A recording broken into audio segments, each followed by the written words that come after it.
day. Bumped in. Show me the all damn day.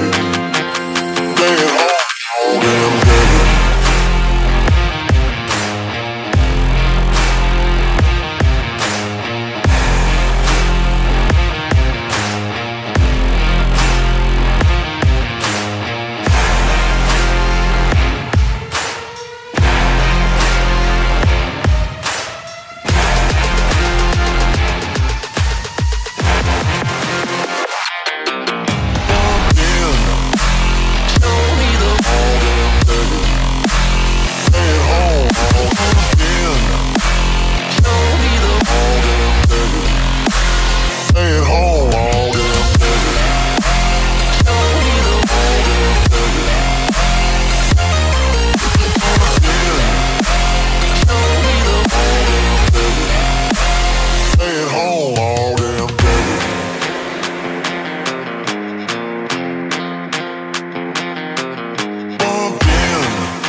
Hearthborn Studios presents Detonation Series Chapter 1 merchandise partner Opus Fab. Here we welcome you to a delightful evening full of Valorant action. I'm going to be your host and caster Nick Ross. Alongside me, it's going to be Kirito joining me on the desk. And today, it's going to be a very delightful day because there is going to be two semi-finals each of a BO3 competition. While all these four teams, they have paved their path throughout the qualifiers and they have made it up here, Kirito.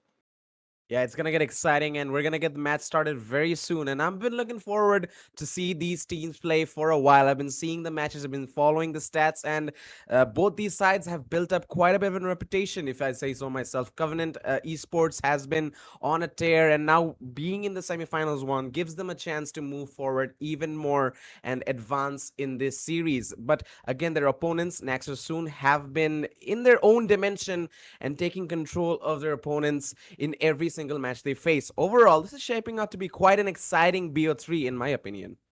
Exactly. I mean, they had their fair shares of game before coming into the semifinals. If you talk about Covenant, they have been thrashing their opponents left, right, and center with the score lines that we witnessed throughout the brackets 13-1, 13-6, someone like that. It has been the journey for them. But right now, if we also talk about Naxar, they have also had their fair shares. They have defeated Team Thunder with a 13-4 score line before coming into the semifinals. That is a really good difference that they have made so far. But right now, when two Goliaths go up against each other, it is going to be us as the audience to see how things are going to turn around. Yeah, we're definitely looking forward to this game, and hopefully it will. I mean, not hopefully, it's pretty much guaranteed to be delivering as per expectations. This is going to be a pretty much, as you said, a battle of the Goliaths. No Titans here, nothing else. These two are going to be facing off in an extreme best of three scenario, three maps that the veto has gone down on. And I'm really excited to see how some of these maps are being approached by these teams. Again, the first map being picked by Covenant, it's going to be on Haven. Naxter are going to be attacking soon. It's a very attacker sided map. If you do have your rotations, your lurkers moving at a high mobility rate, you can take control of a site. You can execute fakes really well. You can have lurkers moving around. It's quite a hectic map for defenders to maintain control. Again, it's all going to come down to the agent selections as well.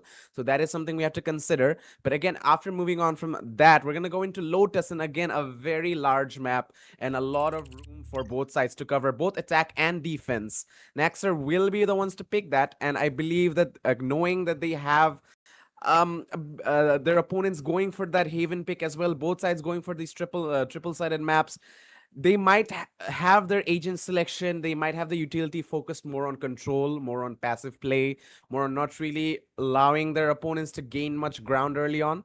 That kind of play style could be quite tiresome in some situations, but it can also provide for a very exciting, late round stages where the last push comes in. They haven't made any progress into any sites. They have to break through a lot of defenses. So many more factors come into play in that situation. But again, the last map is going to be Ascent. If we do go into that, it's everyone's favorite map. It's pretty much the D2 for Valorant at this point.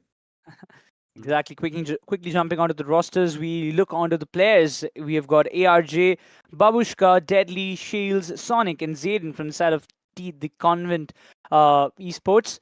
Covenant Esports, my bad. But now the main thing that comes in my mind is that all these players, they're extremely skilled. They have been dominating the scene. They have been dominating their matches previously, and right now when they hop into the map of in the semifinals, they are prepared. Even when you just talk about TCE, they have picked defense on both the maps. On Haven, on Lotus, they will be starting the maps on the defensive side. So that's going to be interesting to see how things are going to turn around, because if they are confident enough to kind of withhold their grounds, not allowing the opponents to get the side control and kind of figure out how to get the rounds earlier on their side, I believe TCE can be really a problem for Naxos soon. But when we jump onto them, we've got all the players in front of our eyes as well. Yeah, and Exosoon's gonna be a team that I will look forward to. And again, I am a little bit more familiar with the Covenant side. I have seen these players, and they are from around the parts that I know of. So I'm really excited to see how they approach this really different team that they haven't really faced so far in the tournament. Again, reminder that both these sides have been very dominant so far in all their matches. So it's definitely going to be a unique taste for both of them. Again, we do see a lot of the players, based on the statistics, we have a lot of pretty deadly fraggers coming out out here from NAXR soon. Although I do want to say that this is gonna be a battle of map control and utility more than maybe sheer aim, especially in the first two maps. Maybe when we go down to Ascent, if we go down to Ascent, it's gonna more, you know, delve into the average Valorant pug that you might call it. But again, a very exciting game to look forward to. And again, the players from NAXR, I believe that they are going to be fired up. Same for the side of TCE. Both these teams have been on a momentum run. So I'm expecting that to really just reach a climax here, if I say so myself. Yeah, exactly. I would be delighted to see a very nail-biting competition between both the teams, because when you know that they have been doing the very similar job in the past couple of matches, so you do expect that this BO3 series might just end up in the map of Asin. And I'm not even kidding that if it happens, I would be really happy to see how things are going to turn around. Because on the other way around, if you just talk about the second match in this entire day, which is going to be the second BO3 of semifinals, this is going to be between Team 7 DS and Vanquished Paradox. They will be also waiting. They will be also watching this BO3 series, because they also want to get some information about their opponent that they might face next in the grand finals of the Detonation series. But first things first, yes, we've got the veto, we've got the idea of which maps will be played, but right now the main thing that comes next, it's going to be the agent selection part. Yeah, the agents are going to be one of the most critical factors, especially going into the type of maps that we are going to play. Map control based selection, where we have three-sided maps like Haven and Lotus, where both teams will, I would suggest, tend to be a little bit more passive. Again, they can maybe go for a double controller play, maybe go for a double sentinel play. But I highly doubt that they're gonna go on sheer firepower like a double duelist or something like that. That is reserved for more combative maps like maybe Ascent, maybe even Breeze, something like that. But now watching into the map of Haven, I think maybe a double initiator setup that has been tried and tested doesn't seem like a bad idea. And I think that is more or less what the side of Covenant would be going for. We do see the Cypher coming in for the Sentinel being played by Deadly. We have Sonic on the ever so trustworthy Sova. And we have the solo controller coming in. So the solo duelist coming in from Zayden on the Neon. So I can definitely tell that they're going for a fast execution approach. The Omen flashes alongside alongside the pace that Neon sets up, the utility and the information that Sova sets up. It's going to be really good for the attacking side, but they are going to be on defense, which does beg to differ. How are they going to really hold on to some of these sites with the Cypher? Cypher is a great sentinel, I mind you. So is NAXR going for the same option on Demon, but the Cypher is going to be a little bit more one-dimensional if you think about that. You have to react off of those traps. With the Killjoy or say any other Sentinel, even Deadlock in certain senses, you can really keep your distance, play passively to a lot more of in a lot more safe position, and allow your teammates to react off of those traps really well. Cypher, you're gonna have to position yourself inside the site while the site take is going down. So it's gonna be interesting to see how they convert this Cypher into a means of defense.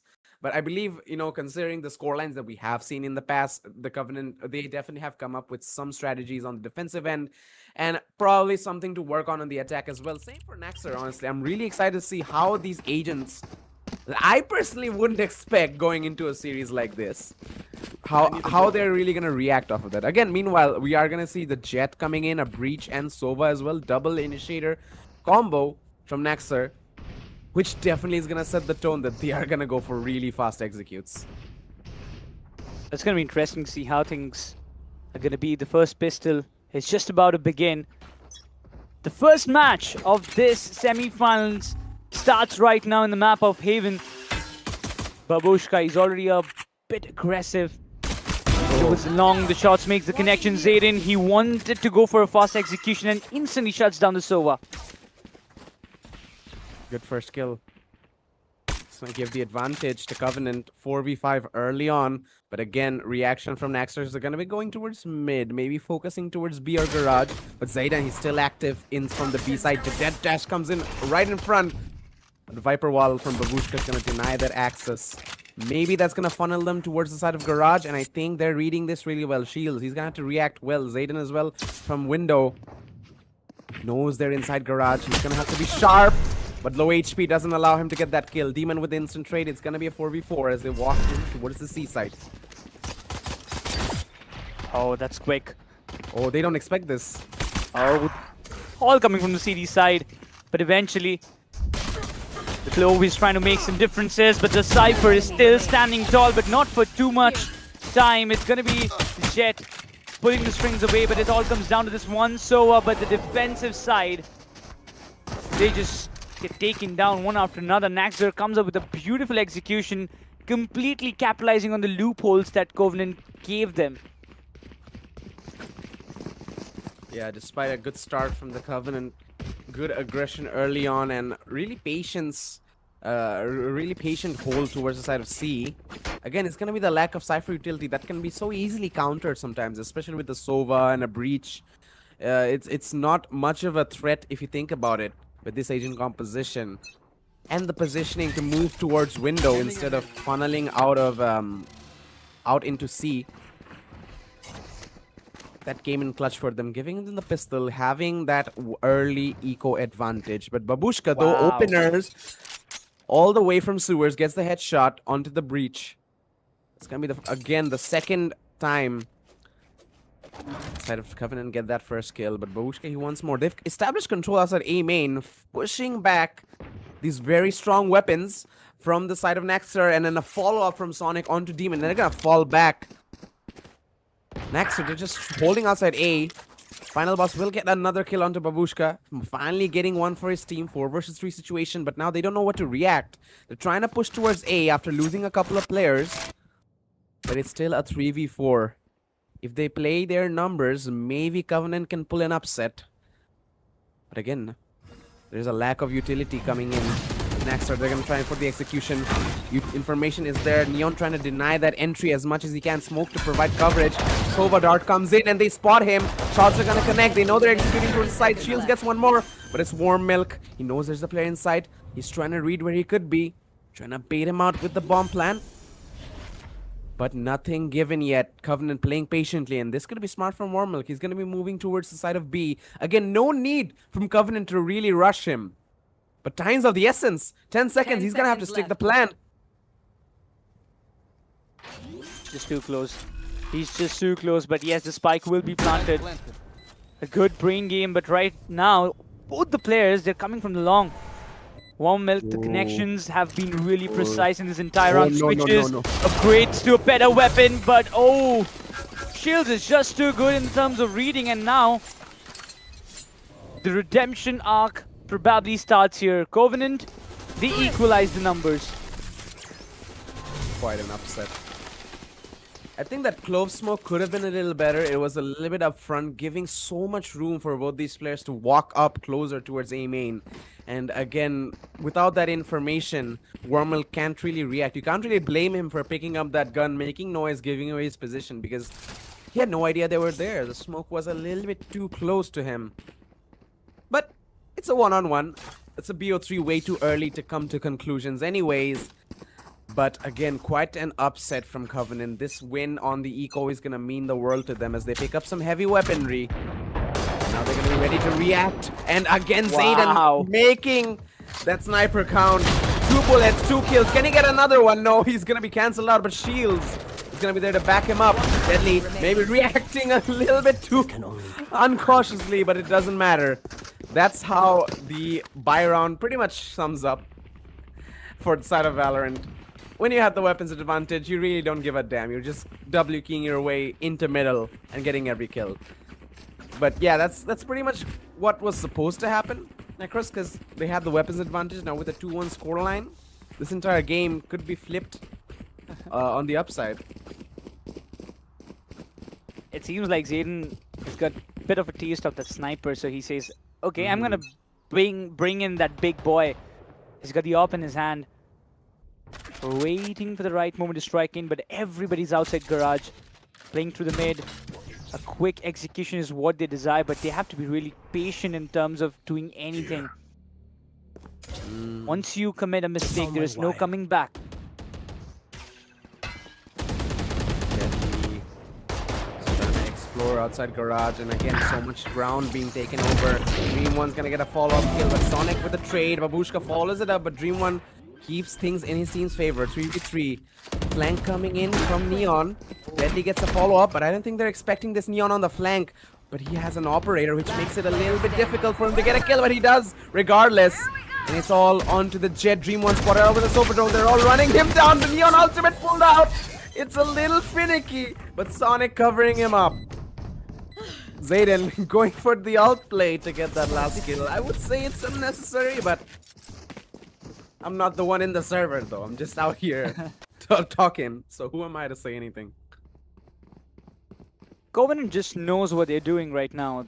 After losing first pistol, I really felt like, okay, so this might happen at NAXR. They are a little bit better prepared as compared to Covenant, but hey, they just know how to prove us wrong, and it seems like it is falling into their hand. And Zayden top fragging for his team completely justifies his role, and once again pushes NAXR to another eco. It's going to be a sheriff round for them, and I hope it turns out actually in their favor how it turned out for Covenant. Yeah. They're being really hyper aggressive, reacting on that momentum. Pushing to another eco NAXR. They have to be dependent on these utilities. No! Dream One, the dash got stuck in the wall, and the Odin from Shields to counter. Deadly with a follow-up. With his eco weapons, pretty much done and dusted. A flawless round coming in from the side of Covenant. Their map pick is definitely turning out to be a map where you should not underestimate them. I had my doubts with this agent composition, especially on defense, knowing that they have that solo Cypher. Again, I will say this, despite the score being 4-1, the Cypher isn't finding that exact same value. The side of NAXR isn't really reacting off of that Cypher utility too well just yet. Still, a lot of Valorant is to be played, but there is room for NAXR to exploit. I'm hoping they can find that momentum to make this game a little bit more entertaining as we go into the 6th round. The main focus that comes in my mind is that the breach, I'm unable to see any kind of abilities coming up from his end.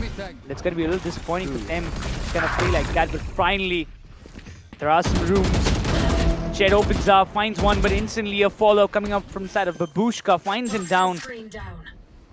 Not much of an allowance given, but the spike will be planted on the B side. This flank will be anticipated, but nothing can be done as Demon. He gets completely taken down.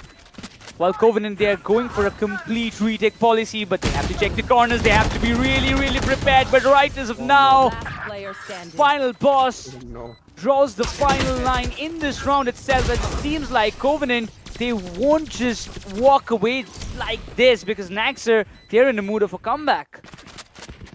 Oh, not clearing that left side angle was what caused them. The close-up op shot from Zayden, picking up the gun, Deadly as well, covering him from garage. Things were going so well. I was about to say NAXR they're gonna lose another round just like that, but again, final boss being ever so patient, holding that left side corner, getting the final 3 kills.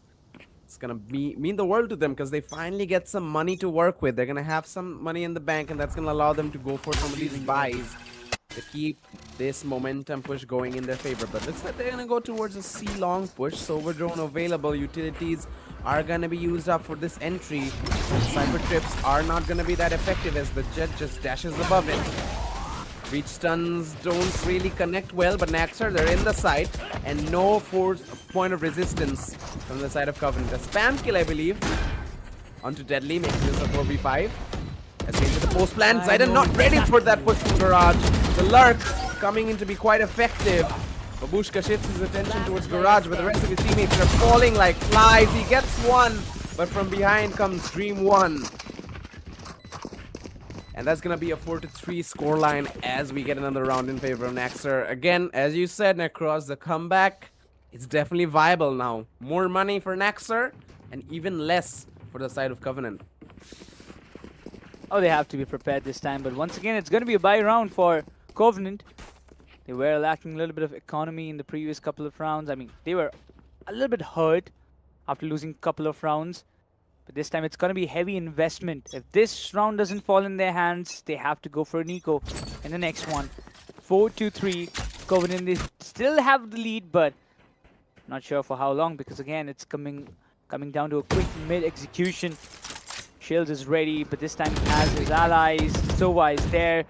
The positions have been kind of revealed, and too many utilities will be kind of crumbling him down, forcing him out of that pit, but not enough.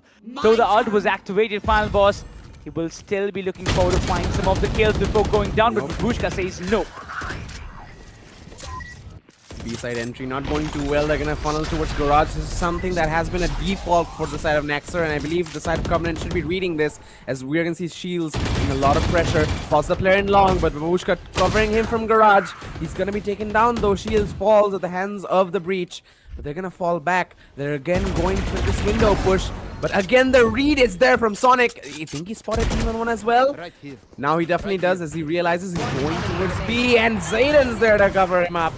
It's all onto the Breach, and that's gonna be the last kill coming in from the side of Covenant. 5-3, keeping themselves in the lead, denying NAXR the opportunity for equalization, keeping their money afloat as well. If they lost that round, their money would be in the sewers, but instead they're gonna be able to get some buys and keep themselves afloat. Interesting round so far, 5-3. Covenant, they have the lead, but one thing is for sure. Covenant is playing the mind games. They are trying to get into the heads of NAXR soon. And if it is going to go for that way, I'm afraid it's going to hurt NAXR so bad. But right now, the execution is towards a quick one indeed. The operator's waiting, make the connection, quick executions, quick kills being running down. But Rina, this Breach is just not giving away. He's got 3K in his name. Got his ult, but is he expecting this double flank? Might be expecting one, but I don't think he's gonna be expecting both. Again, timing's gonna be a factor. Picks up the bomb, spots one, but Shields a little bit too sharp for his taste. And with that, another round in favor of Covenant. Again, such a great start, and it's almost like Zayden, he just doesn't miss. He just doesn't miss a single shot on that operator, and the support that Babushka and Sonic providing him from long, making it difficult for these players pushing down towards sewers to even get in that position in the first place. That's a great team play coming in from their end, and it seems like whichever avenue NAXR go for, Covenant have some answer to it. They're reading this so well. And again, this A-side push, this time no operator in sewers. Recon will spot them out. No one's shooting the recon. What? No one broke the recon. I'm just saying. Yeah. Just want to be a little cheeky out there. Okay, you want to know our positions? Here you get it. But Chills, he doesn't even whiff a single shot. Shuts down the Cypher on the very first basis. Now Drone is there, but the Jet, as soon as he walks out of that smoke, I thought he would be taken down, but the aim game was a little bit better. But Sonic, spotted the Clove. He has spotted the Clove. He wants to get the connection. Switches to the pistol and gets him down. That's a 3K for that Sova. Sonic is still keeping up the game, and Deadly will put the final nail in the coffin. 73, Covenant in a...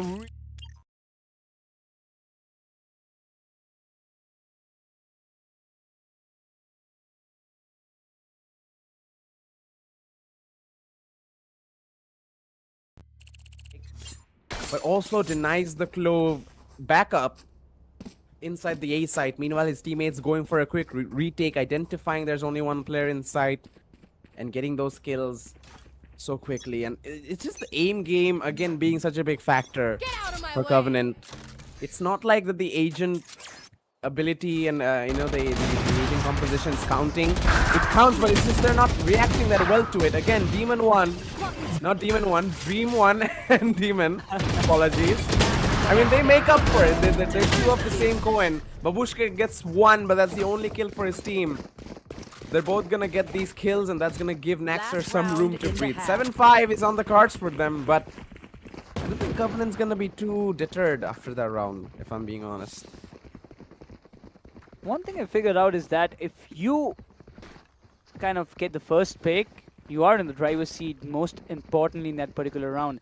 And specifically when it comes down to Covenant, they are not letting that happen to NAXR. But the kind of rounds that NAXR is able to kind of figure out that, okay, we can take down at least one or two players, like what happened just now, things are not falling to pieces for Covenant, and they have to be really watchful about it.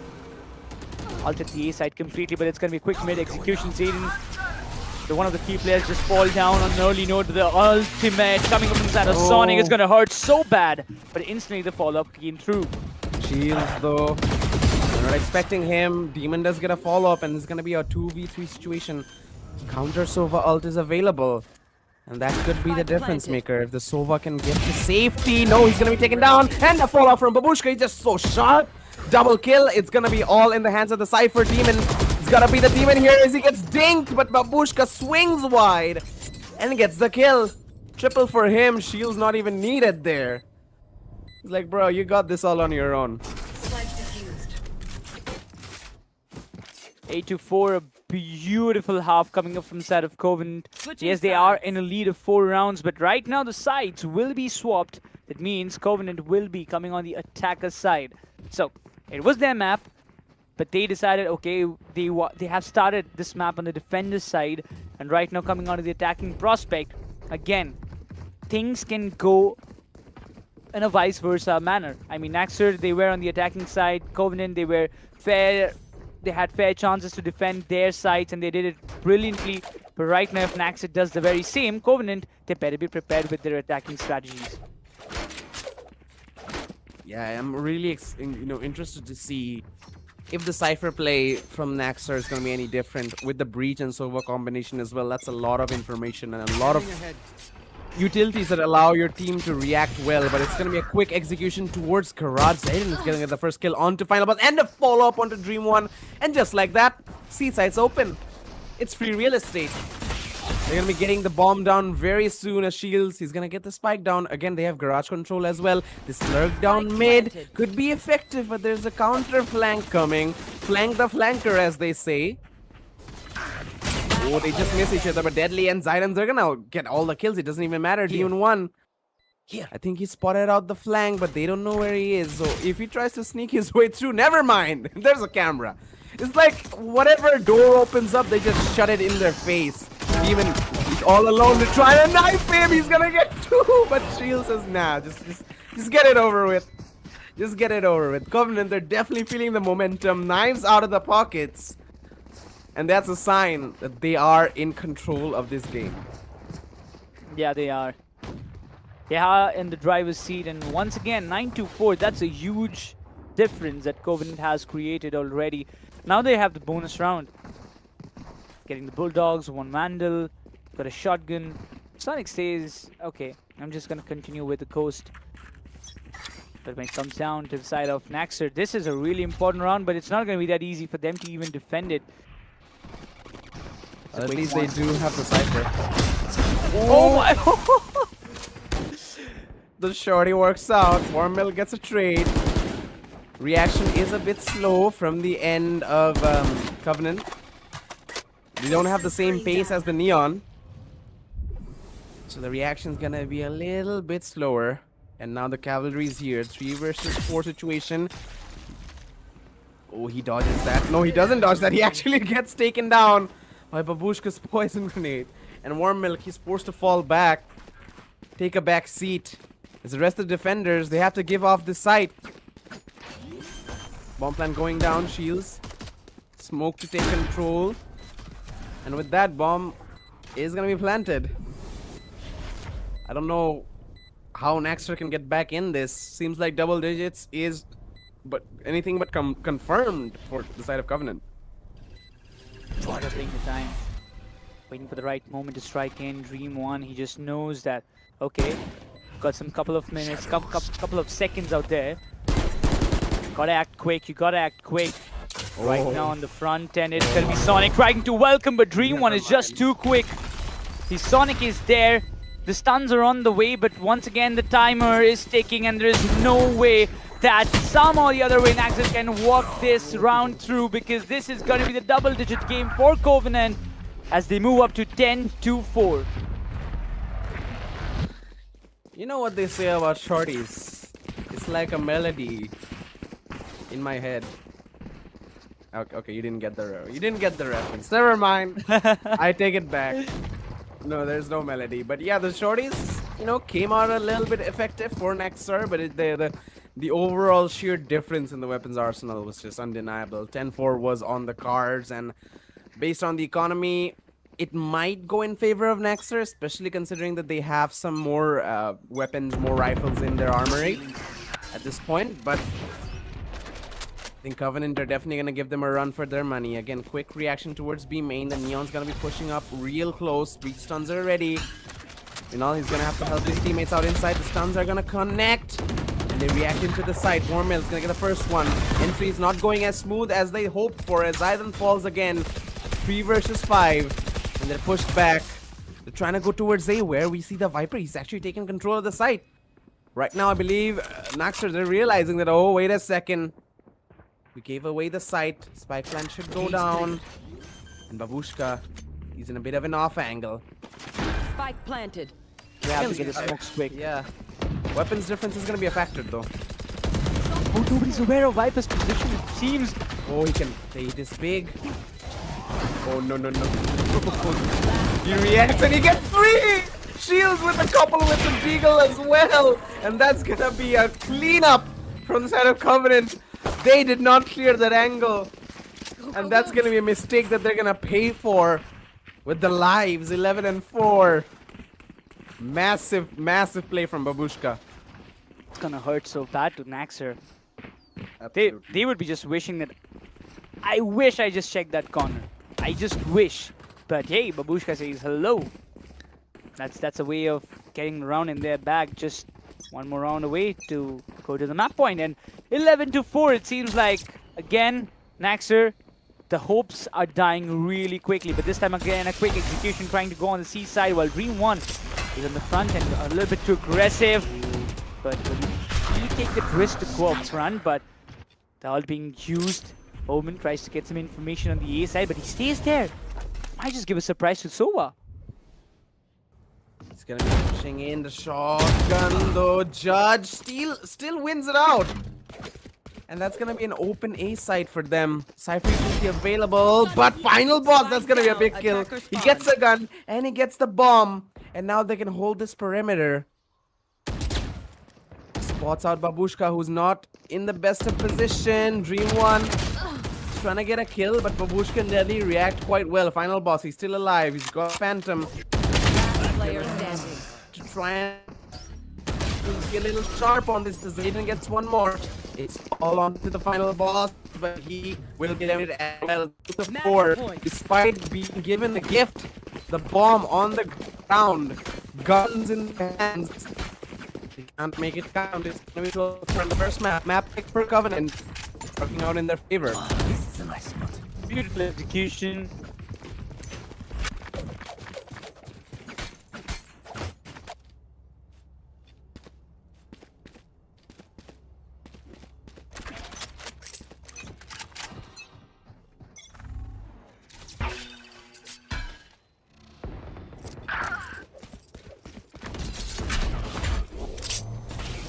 With an opener.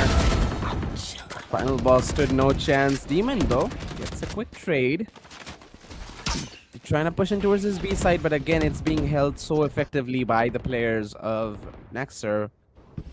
Holding on to the C and A links. Again, this time they're aware of that possibility of a lurk coming in. And Warm Milk, he's reading it right and he gets the kill. Neon ultimate used up though. They're gonna keep the pressure onto the A side as he comes in from the link area. Zayden gets a kill on the ult and the bomb plan's gonna go down. 3 versus 3 retake scenario.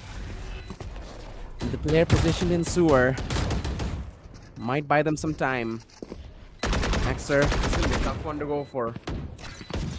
My eyes are Oh, down. just look at this position. Sonic, you will be waiting. So good. Paranoia was just too right. Completely blinded out, but the Jet, he's there. He wants to go all in, trying to get down the players, but Zayden is just too good. Alongside, Chills finds Damon, but this breach doesn't give away this round. Finds a double, keeps the hopes alive, while Sonic, he has been the key player. He has got one arrow. He's just wasting the time. There is trying to no shotgun way. him. There He's is trying to no way shotgun he him. can just win, and that shot dart makes the connection to seal the victory on the map of Haven as the Covenant Esports, they are the winners of the map 1. Yep, their map pick coming in big for them. That's going to be the first map that the side of Covenant take in their side, and it's going to be a 1-0 scoreline in this best of 3. Remember, ladies and gentlemen, it's a BO3. They need to win 2 to get into the grand finals, and Covenant, they've just put half of their foot in that winner spot. Again, a massive showing from the side of Zayden, 17 to 13, 6 first bloods. He has been the man of this match. He's clearly on a completely different level with the operator, as he gets not only long range shots as well, but quick reactionary shots where you have to instantly scope in and get those kills at point blank range. He's been hitting these on the flank almost 100% of the time. And again, ever so consistently, Babushka, Shield, Sonic, they have been reading the map so well, reading their opponents, reacting on their lurks, reacting off their utilities, and getting great scores up as well. Deadly on the utility has been super effective. Again, from the side of NAXR, there's a lot of room for improvement. Final Boss, he's been great in a couple of clutch scenarios.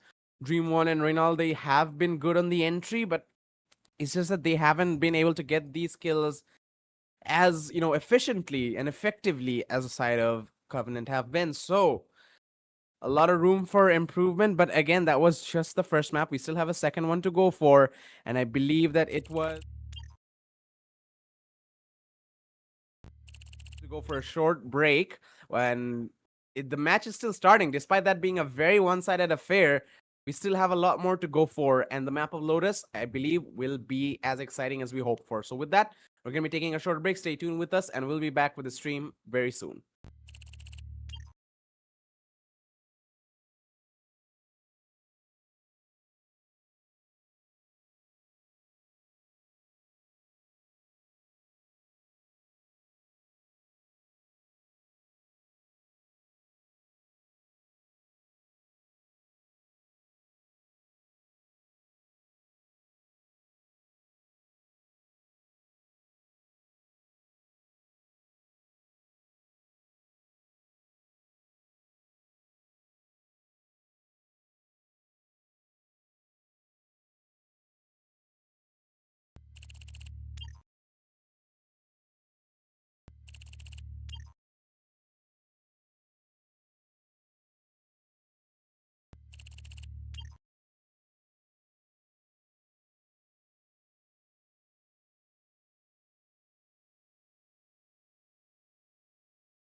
And ladies and gentlemen, welcome back to the Detonation series, Chapter 1, presented by Hearthborn Studios, and our merch partner is Opus Fab. We are back with the semifinals 1 map 2 between the Covenant Esports and NAXR soon. NAXR soon. We are gonna go into the game very soon after that first map victory from the side of the Covenant.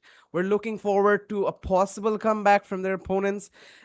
Things weren't going as per plan, I believe. But again, Necros, it's still gonna be the first map only. It was a map pick for their opponent's Covenant. That was their map pick on Haven.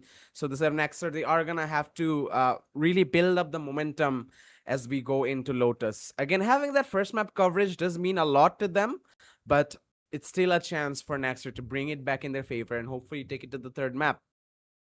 Yeah, it's going to be really important for NAXR to kind of bring the next map home because once again, as you mentioned, this is the pick for their side. But once again, it's going to be Covenant starting on the defensive half, and we have seen what they're capable of when it comes down to the defensive side. So NAXR has to be really prepared with terms of their attacking strategies because somehow the other way, I really feel like that the attacking strats that NAXR they were trying to implement in the map of Haven were kind of a little bit fragile in the comparison to the defensive strats of Covenant. So if those things doesn't again come back in the map of Lotus, it's okay. We can expect that NAXR they will be pulling up some good comebacks. But if that happens once again, I really believe that NAXR they might face a lot of problems. Yeah, and they have to react a lot better to some of the ways the side of Covenant is reading their plays. Again, on the side of Haven, it was done quite effectively. But we are going to move into the agent selection screen. Map is going to be Lotus, as you can see. I am hoping to see a similar pick coming in from Covenant. I didn't really feel like that pick was too strong for Haven. But again, having that double controller on Lotus can be quite effective. We are going to see that exact comp coming in. But Sonic's going to be swapping to the Fade. And meanwhile, Zayden, I think he's going for the Waylay. It's going to be interesting to see the new duelist in action. Meanwhile, the side of NAXR, they are going to go for the double sentinel play. Sorry, the double duelist play, actually. Having both Jet and Raze in the play.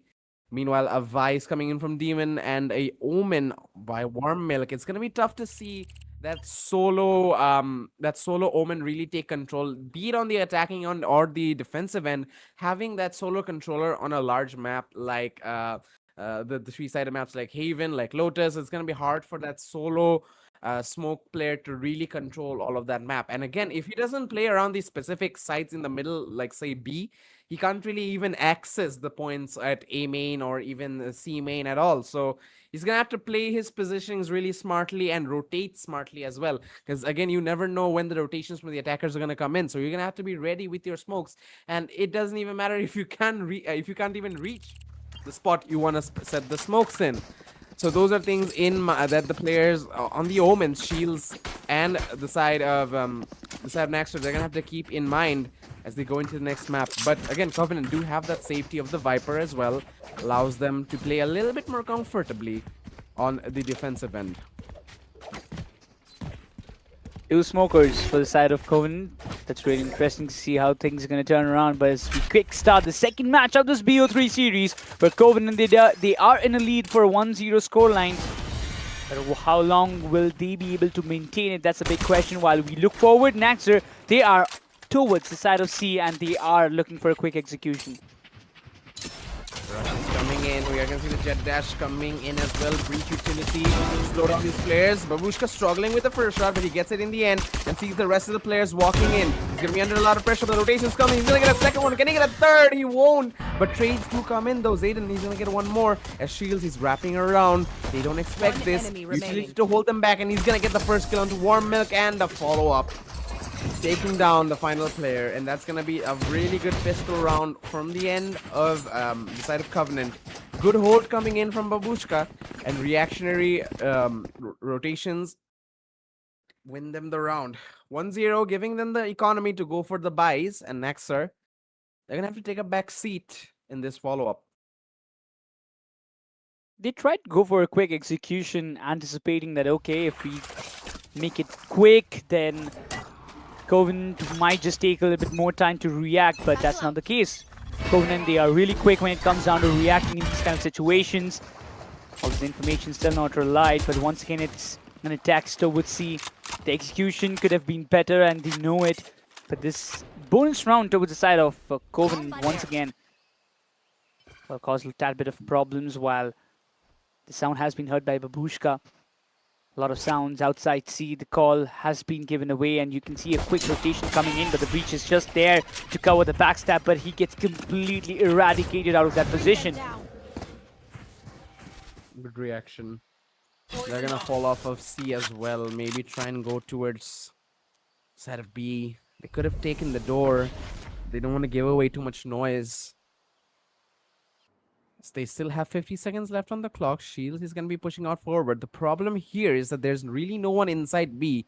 So if he doesn't go for multi-kills with that Sheriff, it could be quite ineffective. Again, no support inside the site. Spots them out and he gets one. Can he get the second? He will. That's the clutch moment there. Door opens up. Dream1 gets a kill, but the instant trade from Babushka, and it's all onto Warmilk, who gets one with the Sheriff. Sonic is gonna go for a one tap of his own, but Babushka says no funny business. They're gonna get that final kill. A 2-0 scoreline with 3 players alive. They could have used another player alive that could be a little bit better economy-wise, but again, it's gonna be regardless the bonus round for Covenant. So the best they can do is try and deny bomb plan, try and get as many kills as they can, hamper the economy for NAXR as best as possible. Buy round for NAXR, so it's a good time that they need to gear up. Once again, they need to get at least 2 to 3 rounds in a consecutive manner if they want to just stay up there. But this time it's going to be a hit. Raze is just too aggressive. He has to get one opening, and he does get the jet down. Still not traded away. Zayden is still surviving. The shots did not make any connection, but Zayden gets a second one. The paint shells will be doing the justice alongside Sonic. Makes a crispy headshot connection, denying the entry of NAXR. Even if they had the buy round, that doesn't make any differences because Zayden is up for vengeance. He's up for redemption, and he ain't stopping because he gets a 4K for his name in this round. Wow, I mean, Zayden just locked in there. He pushed in, he had the paint shells, he had a moment to really prepare for whatever he was gonna have to deal with, and he just went into another dimension. He just entered the flow state, if you might say, just weaving and dodging and weaving around the little obstacle to get these kills. And he had great support as well. He didn't realize it probably because he was too zoned in, but Shields providing those flashes, Babushka with the support fire, Sonic as well. They all provided that utility support for him to push in and allowed him to get these early kills. Again, that early aiming aggression is so necessary for the map of Lotus. Especially the defensive end. To react like that is so important, but Warmilk this time denies Zayden. Nate comes in, but Warmilk with another one.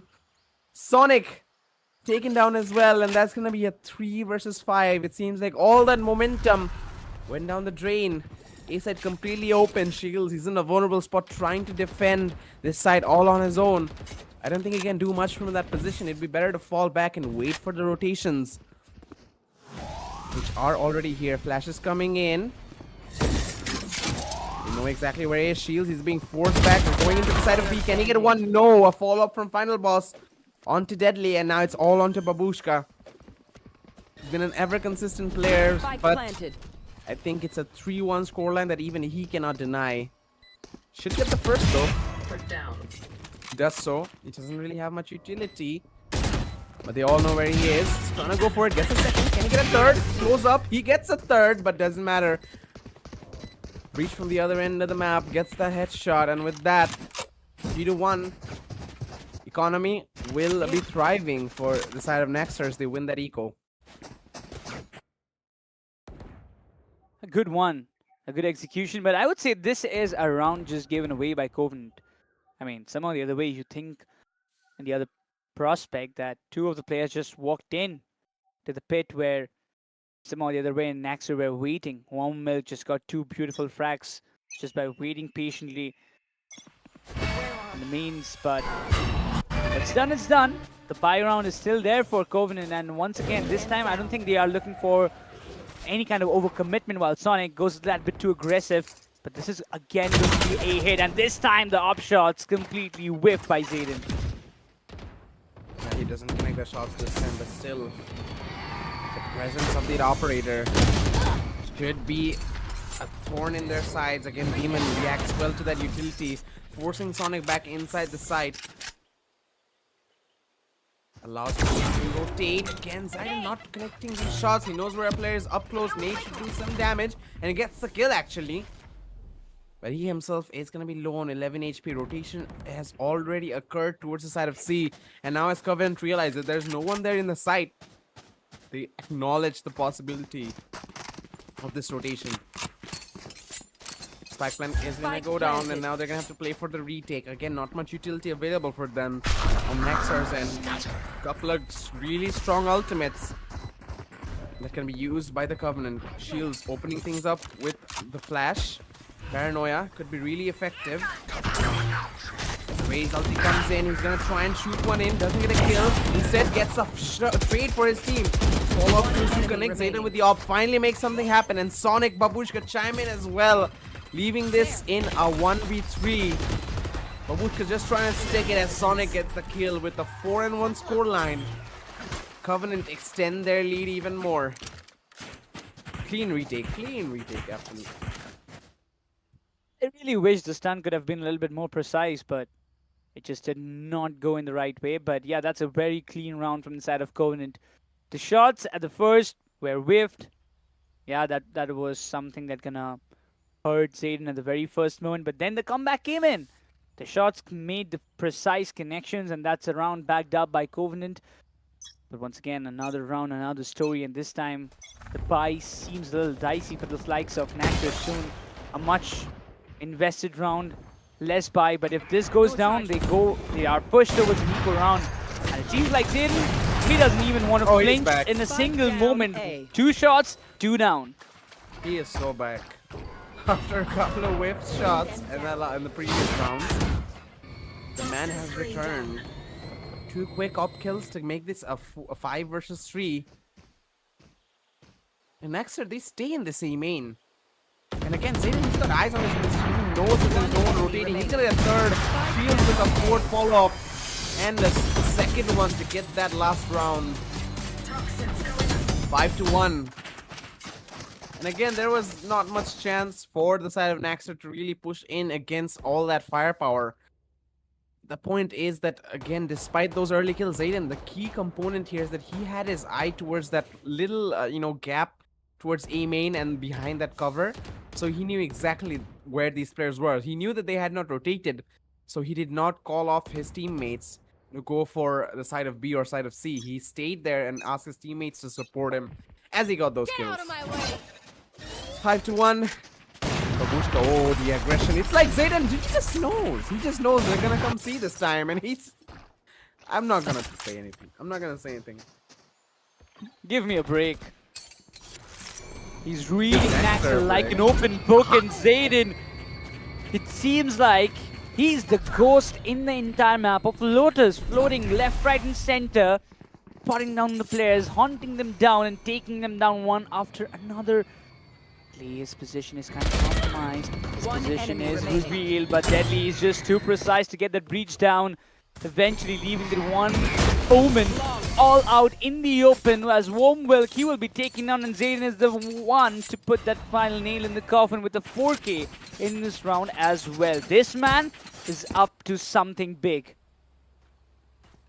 This man is single-handedly, I mean, again, I don't think he is essentially carrying Covenant because, again, the rest of the team has been consistent in their own performance. He said that he's been in that spotlight for so long. It's hard to really acknowledge some of these other players, especially like Babushka and Shields. The support that they have been providing has been so solid, allowing Zayden, allowing a lot of these players to get these kills. Again, the rest of the teammates, their utility has been ever so strong, but again, NAXR not really reacting well, not really having that same aim game that is needed at this level of competition. Things are gonna get quite difficult. Slow and steady. Shells is all ready, all set alongside Zayden. Once again, is it a B2C execution? Because There. you do see the players stalling just outside B. Bring them down. The right one to strike in. Probably will reveal the position. Shells is there. 3 players intact. Crosshairs all set. While giving the allowance for the other 2 players to enter towards the main, while Sonic takes cares of that one main position while Chet was stalling around. Again, the execution is coming in. Zayden ever so consistent. One enemy remaining. And with that, he will be taken down with the ultimate. I mean, a lot just happened. I just wasn't able to digest it. 30 Going seconds for the left. knife shields. He will connect one hit, but Rinal, he's gonna go for a couple of kills. He says, I'm not going down just yet. Oh, I see the blood in Killjoy's eyes. I see it. He's waiting for him to walk in. This is a trap. This is a trap. He sees him. Deadly. He wants it so bad, but he's being ready. He doesn't connect. No. They're giving the round away. Rinal, 28 HP. He's trying to run away. Spike Planter has no time. And he's gonna run away. Even after not getting the knife, Covenant still have it in their bag. 7-1 in the scorecard. Necros, you know Aggie, right? We know he's a co-caster that we work with, both of us. So I Yeah. have this inside joke. Okay. So you see the score line. Yep. Brazil. 7-1. Hey! All I am a right. Brazil fan. Come on. There You it can't is. just do that. You There it can't is. just do that. There it is. That gets Oh. Aggie every time. Oh, that's get me as well. And I love it. I love wreaking the chaos. That you'll pay for that one time. I'll make sure of it. But now, I mean, you know what's the most interesting part? I myself am a Brazil fan. So I guess I'm just a masochist. But the point is 7-1. Brazil fans be weeping, but it's gonna extend even more as Zenny gets a couple of quick kills and Babushka One from the enemy remaining. shadows. Spike control established, and again, economy was a factor, but it doesn't even matter. They played that so perfect. Even if Deadly didn't rely on Babushka, there was a chance he gets all 3 kills there. Babushka just swipes in to save the day. Now they establish control over the Spike, but this lurk position is something that I don't think the Covenant will be expecting. Shields, he is aware that there could be someone coming in from behind. oh, the timing. Oh, yes. He's gonna make his way up here, and the reaction is not there for Shields. He's gonna get the kill, but again, he's gonna have to push out of this really tough position. Final boss, not much utility to work with. Or actually, has some utility, 30 seconds left. but he's gotta make it effective. Not giving these fights to him. And Babushka clean gets that headshot. 8-1, one step closer to that grand finals. As Covenant, they keep bringing the pain. Look at the kills Zayden and Babushka in total has. 28 just by 2 players. It's really something that they need to care about. But I'm really surprised to see that one Jet on the other side of NAXR is completely off the table. Like, even when you just count in the other duelist, both of them almost like 3 big players. They're sitting on single digits, not able to get a single kill every round. But this time, Warmel says, I'm going to get the opening. Babushka, the big man, is down. That is going to bring a big opening for the likes of NAXR soon.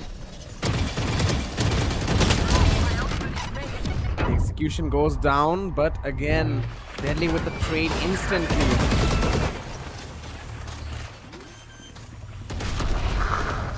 Kills do come in, and the Killjoy ultimate to try and make something happen. Watermilk with the Omen ult has to cancel last second, and he's trying to get into a safe position. Demon, they will successfully One do enemy that. remaining. And Demon gets a follow-up. Sonic does trade, but it's a 1v3. It makes it a 1v2. He doesn't have much time. He's trying to get to the bomb. It's actually in a cover position. They're trying to wallbang him. And he doesn't get the second kill. It's going to be an 8-2 scoreline. Finally, NAXR get one on their bags. And with that, they can try and bring it back. Economy will be a little bit more in their favor, but Covenant still shouldn't be that scared of this last round, honestly. It's a position where you have to realize if you get Babushka and Zayden down, you're already one step ahead in securing that round, particularly against Covenant. The other players are stepping in, but these two are the star players. So yeah, Babushka went down, loophole created, executed perfectly. But right as of now, again another round, and Zayden says, "Hello, final boss. How are you doing?" But this time, couldn't anticipate the shots coming up from the main itself, and it seems like NAXR, they want to go a little bit quick, up close and personal. Ooh, Sonic in the smoke, playing the smoke criminal, takes care of more milk, shields as well. Ready to support him. And again, this is NAXR, they just don't react to the situation that well. They're still trying to push into the A side, and they have decided not to have anyone else try and find an opening anywhere else on the site. Maybe have 3, maybe even 4 players commit to the A side. But definitely have someone else trying to go for lurks, trying to peek out towards A main, trying to catch a flanker off guard. Nothing. They're really just hyper stuck on this A main. You can't really do that in a site like this. Flash doesn't connect, but still Rinal gets the shot in. They are inside the tree area, but now they're stuck between a rock and a hard place. Shields holding them down. Keeping his eyes on these entrances, and Zayden gets the follow-up kill. Deadly spots the last, and he gets it as well. 9-2. And exactly the problem. They aren't exploring the rest of the map. B and C side allows for these quick executions, but you can't really do the same for A side because it's such an open ground. And players like Zayden and Sonic, they're using the utilities to establish that control early on. And again, that is being such a thorn for the side of NAXR. They really need to start playing the map, in the entirety of the map, as a team. Even the B executions are negligible for the side of NAXR, we can say, as you mentioned.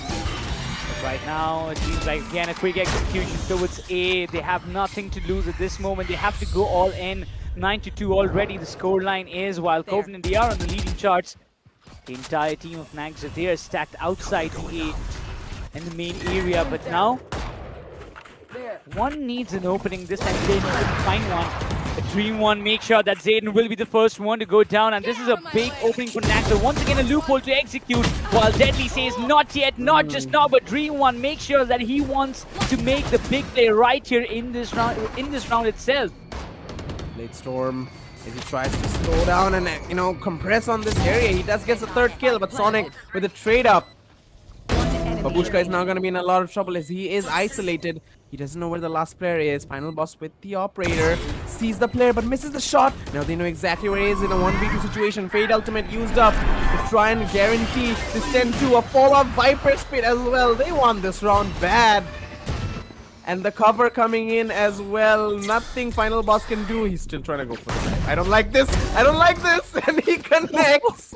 He gets the knife. He gets the op as well. Covenant just do not give a damn. They're just out here playing ranked or something. I don't know. I feel their soul will be delighted. I mean, they were waiting for this for such a long time. In the map of Haven, yeah, they tried multiple times, failed. Yeah, every time. In the map of Lotus, they did try maybe once, but yeah, they failed. But finally, this is going to be that moment that, okay, guys, we have done it. This is our moment. 3 more rounds, and we walk up to the grand finals tomorrow. And NAXR, they're nowhere near the scoreline. Yeah, I'm honestly a little bit surprised that at this level of competition, NAXR, despite showing so much promise early on in the tournament, they're getting a lot of these basic issues wrong. Again, what just happened? What? What just happened? Taken down with pistols? It's the pistol round. We're into the second half, and I don't know what's just happening. They're just running them down. Again, the A site, it should be a prime real estate for the defenders. You have a raise, you have a breach, you have so much util to work with.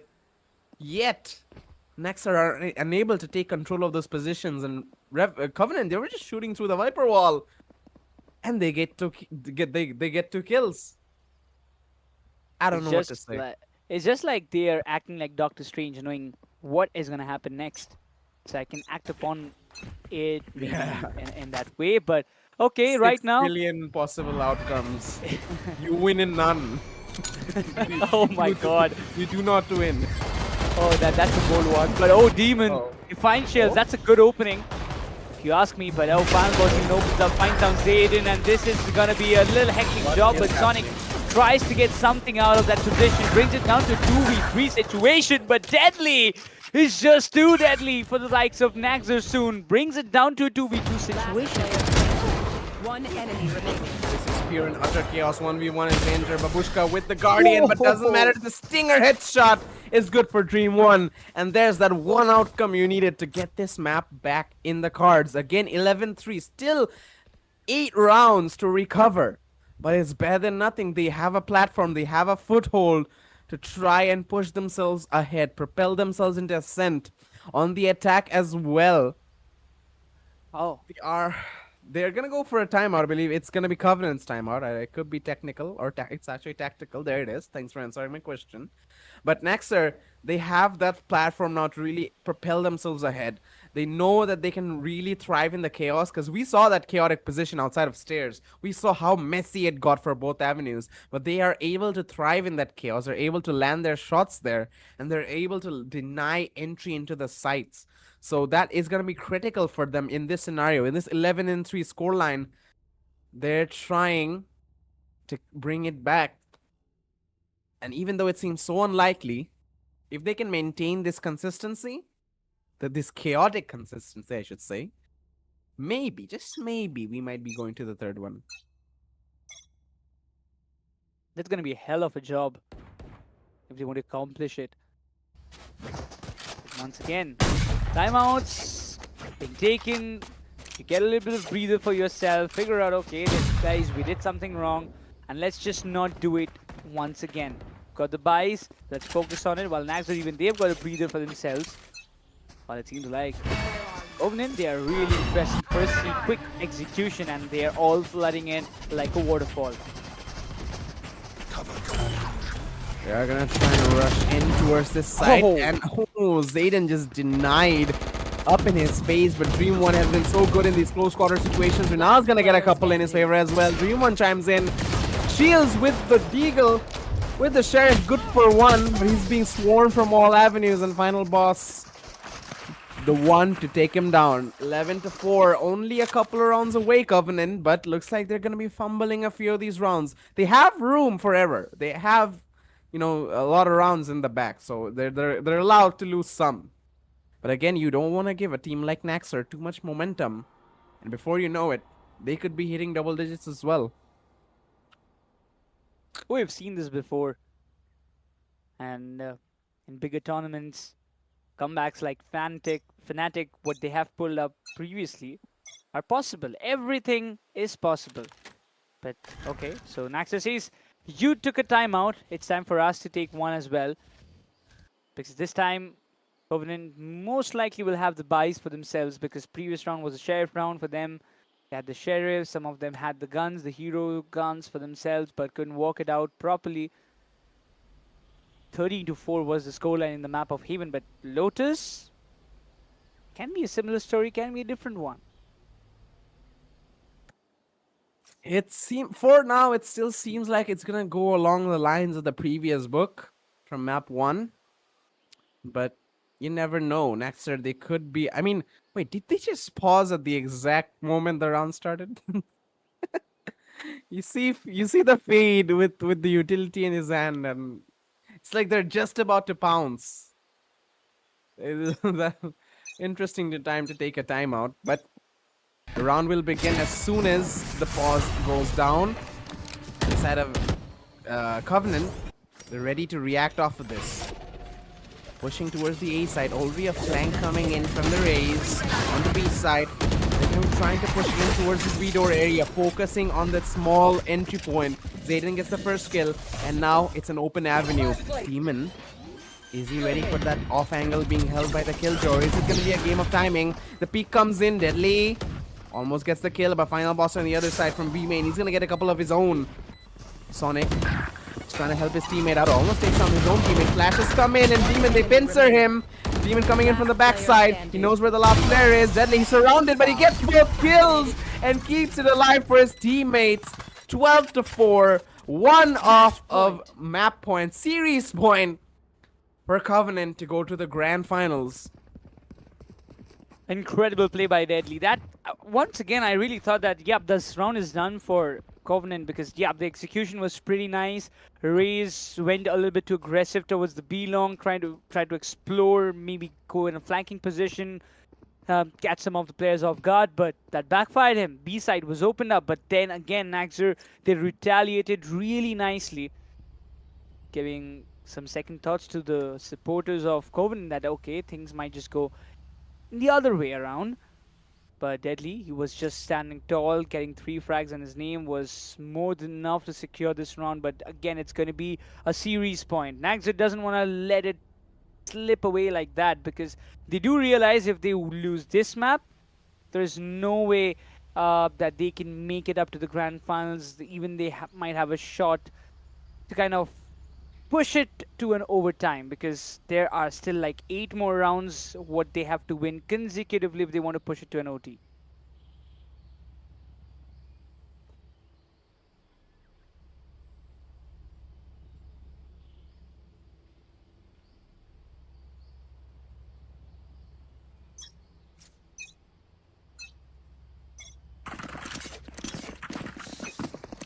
No charges left.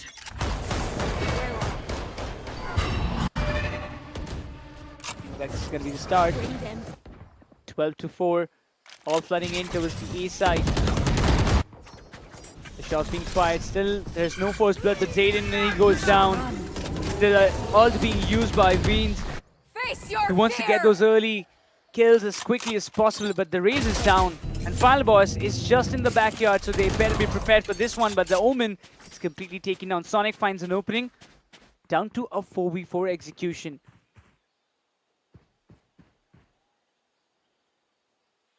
Slow and steady, Final Boss.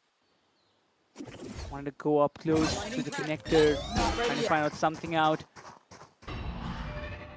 But now, it seems like Covenant, they want to play time. Just trying to anticipate the positions. The trade was extremely well by Deadly. Final Boss denied. The B side has been compromised. There are 2 players in the CT. When you talk about Shells, the paranoia should hit them really hard. A good opening, a good chance for them to kind of go all in and find those kills while Deadly goes up close and personal finds down, and this is going to be the end. Deadly finds a 3 alongside Chills. This is the series point, and Covenant Esports, they are the winners for the map 2, and they are the winners of this BO3 series as well.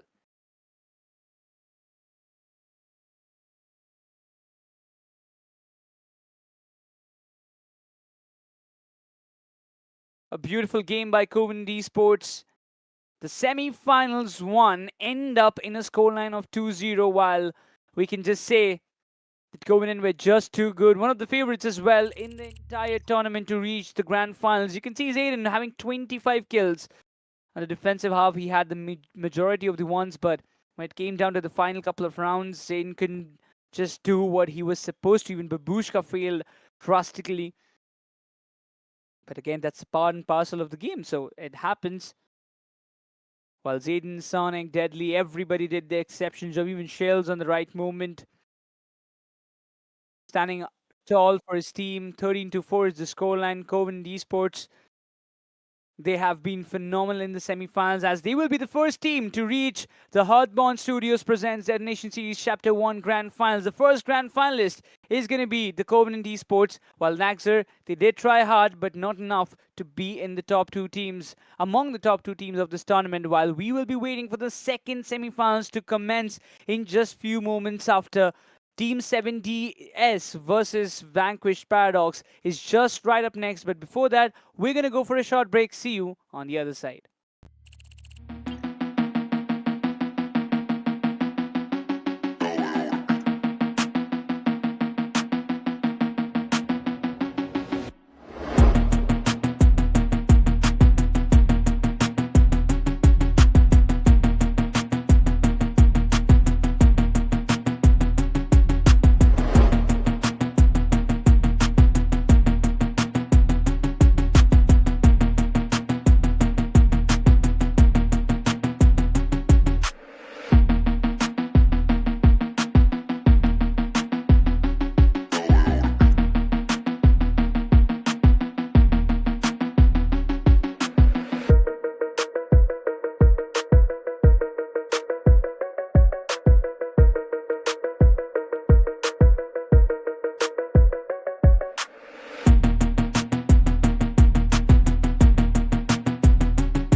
Hearthborn Studios presents Detonation Series Chapter 1. After a hefty amount of break, we are back with the second semi-finals of the day. And joining alongside me, it's going to be Creston, No Sets, my co-caster, and a very dear friend of mine. But you know what we have witnessed already in the first BO3 series? It was a one-sided domination that we saw from the teams that played out there. But right now, it's time for the second matchup. And now we will be seeing two new different teams who have also paved their path to come up to this semi-finals and compete for the grand final spot. Absolutely. Well, I have seen some information from the side of Vanquished Paradox on 7DS, so I must admit there are a couple of faces I do recognize from the OG times I've been casting Valorant on. So I would actually say these players do have the capabilities to exactly show how much experience they bring on the table. But hey, then again, there's a fact that they'll have to make sure that they're keeping their fans happy and also making sure that they're delivering properly when it comes to a team as a whole. Well, once again, it is going to be a moment where we will be having a look at the brackets because, of course, the players have fought so far into the abyss. And now, on this matchup between Team 7DS and VPG, one of these teams will have the honor to face against the monster itself, Covenant Esports. Well, when I refer about Covenant Esports, I have to mention that they have been a very dominant force in the region of Bangladesh for a very long time. So now they're also taking it to the regions of South Asia. So VPG or 7DS, which team is going to have the honor to play against the side of Covenant along with Covenant Esports? And if they can, what are the chances they can steal the crowns against the side of Covenant? But for the time being, these titans will have to face each other off on this best of 3 series on the semifinals. 7DS, the journey has been a good one for them, defeating a couple of teams out there with a 13-6, 13-8 scoreline before hopping into the semifinals. But can't say the very same for Vanquished Paradox Gaming, because if you ask me, they had the scorelines of like 13-10 in the last two matches that they have played. Yep, but we do know that this is a different set of players that are representing Vanquished Paradox Gaming. But right as now, all the players are in front of our screens, starting with Snowflakes, Blade, Ronnie, Shane, Lil Zaza, and Taz.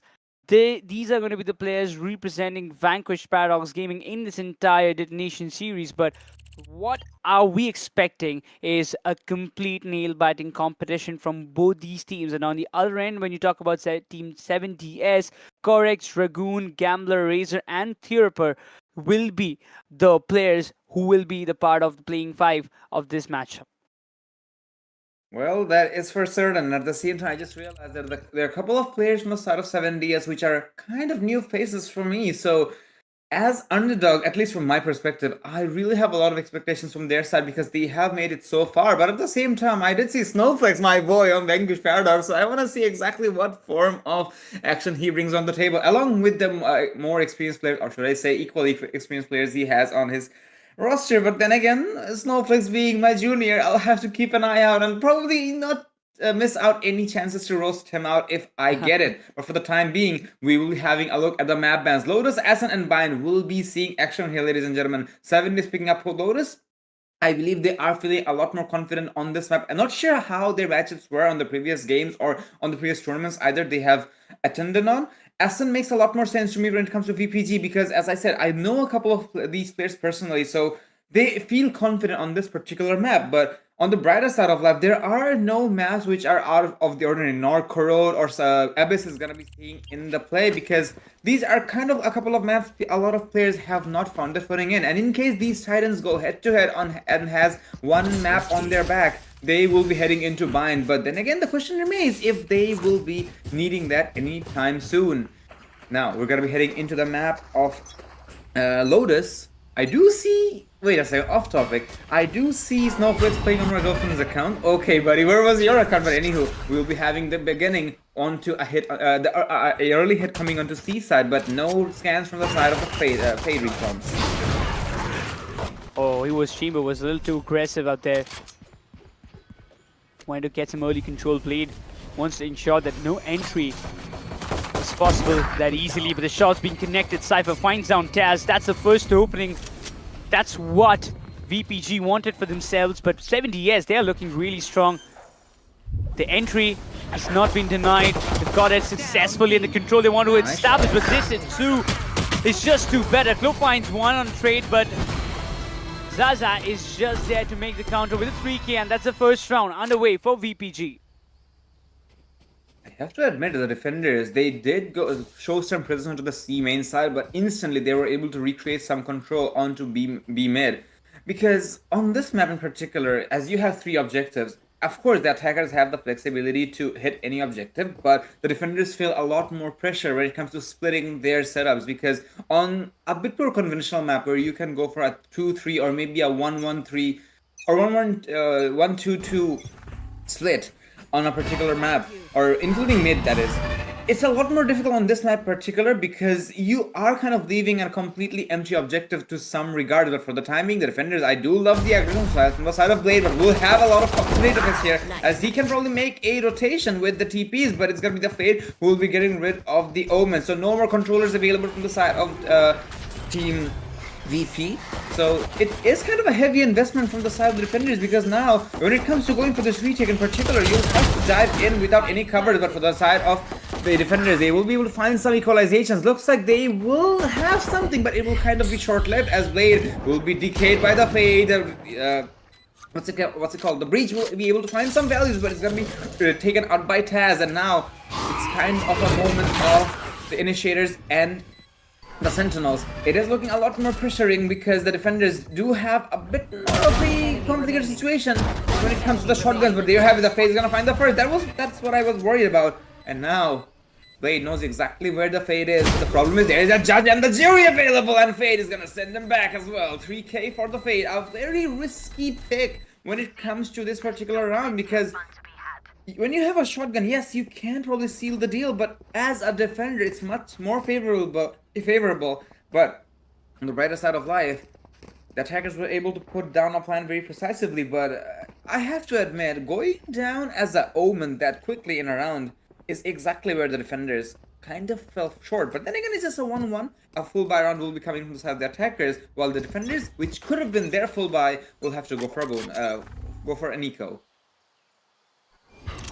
7 years, they have shown some resilience in the very second round itself, justifying completely answering the thoughts that you're not going to get away with one round or get away with the momentum that you want to build up from the very start. So you have to compete with us, you have to fight us each and every round that you are playing, because that's going to be a hefty task. And Raze just start things off on a really good note, shuts down Blades as well as Taz goes down. There's no way the defenders can just handle this one. VPG, they're struggling to keep up the hopes. 70, yes, they're gaining control one after another as Cypher finds a double down. That's the second round seal underway for Team 70s. Well, the attackers, they are looking very confident now, as they're just cutting through the defenders like a hot knife through butter.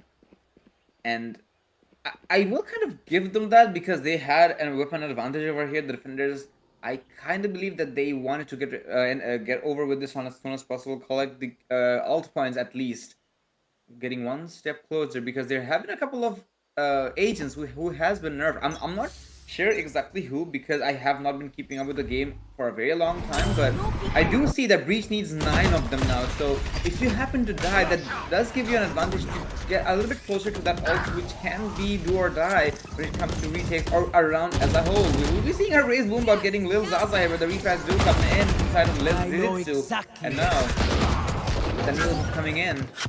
The defenders are kind of in a pickle, considering the fact that their Omen is super low on HP, and now he needs to make sure that he keeps himself alive. Otherwise, once again, no controllers will be available. Blade, I do see what I love. I do love what I see here, as he's trying to get one here. Yes, he will be able to find one and escape just in time, even with the blinds coming in. And now the attackers, they are kind of forced to have a reset over here, because otherwise they'll just walk into the waiting arms of the chamber. There will be some utilities tossed into the seaside, but the biggest problem is they'll have to tiptoe and calculate this properly. The defenders, they have the entirety of the map of Lotus fully under lockdown, and now that attackers, they will be opting to go for a door onto mid, but the problem is Snowflakes is right in the corner. If he gets the backup, that's gonna be a problem and a half. That's the first, looking for the second as well. Rotation will come in. Snowflakes is just having all the 1 he can ask for, and there you have it, a really rare Snowflakes moment, but 2-2.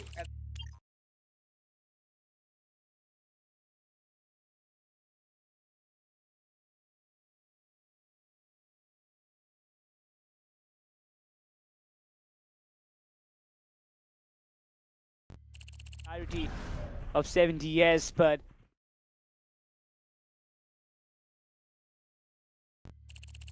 they can just go with the equalizer, they can get a good lead.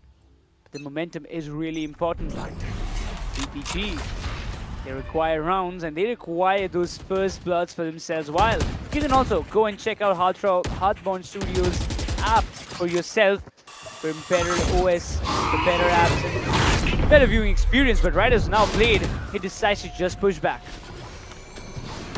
That was a really nice positioning inside the chamber as he was playing aggressively but also keeping himself alive to make sure that their team has still a very much available gun and the utilities available. And now Katagas do dive inside the objective. They will be able to punish one, looking for a second, but he will be taken out in some game. He has able to find a double, looking for a triple, but it's gotta be refragged with the side of Zizit. So it's all up to the Raze now, who is inside the vicinity of the objective, but it's gotta be none other than Snowflakes. Or yeah, please help, able to get rid of Raze. So from the looks of it, 7DS, yeah, they had 2 good rounds when it came to their full buys and anti-ecos, but when it comes to the strategic rounds, I kind of want to lean towards the side of VP here because they are reading their opposition and taking these fights a bit more smartly. They are not taking head-on gunfights, no brute forces whatsoever. I'm not saying the side of 7DS are taking brute forces whatsoever, but I kind of want to see them playing with the veins or minds of the opposition because on a game of Valorant, yes, your aim will be giving you a lot of edges, but at the same time, you know, if brute force worked in this universe, it would have been the rhinoceroses who would have ruled the world. It is humans who uses their head, and now it's gotta be Blade, whose location is kind of read properly by the side of the breach as he is trying to flush out the chamber. But I have to give it to the chamber as he's playing with fire here, but it's gonna be Cypher able to get a double, and now the entirety of the A side is gonna be opened up for the attackers to continue. But looks like this is not gonna be the case because they're just diving inside of C, and I kind of understand that because the chamber, understanding that there's a lot of players available, had to give away, and they were kind of expecting the Cypher to push up, but on the brighter side of life, the attackers, they have a solid map control. And wait a second, is this an eco? I'm not sure if it is. I do see a couple of sheriffs in their hands, so if it is, that's insane for their side. Because think about it, they didn't lose any guns and they are also having a good amount of bank control, while the defenders can't say the same for them. He's gonna hold it still. Zitsu's position has been compromised. They're dumping the Utils, trying to get something out of this round, while the entire position is completely under the control of 7DS, and there is no way they're denying it. BPG won't even get to say a word in this round, as once again 7DS, they pull an equalizer for themselves in the map of Lotus, 3-3. While we can say that Cypher from the end of 7DS is doing a hefty amount of job.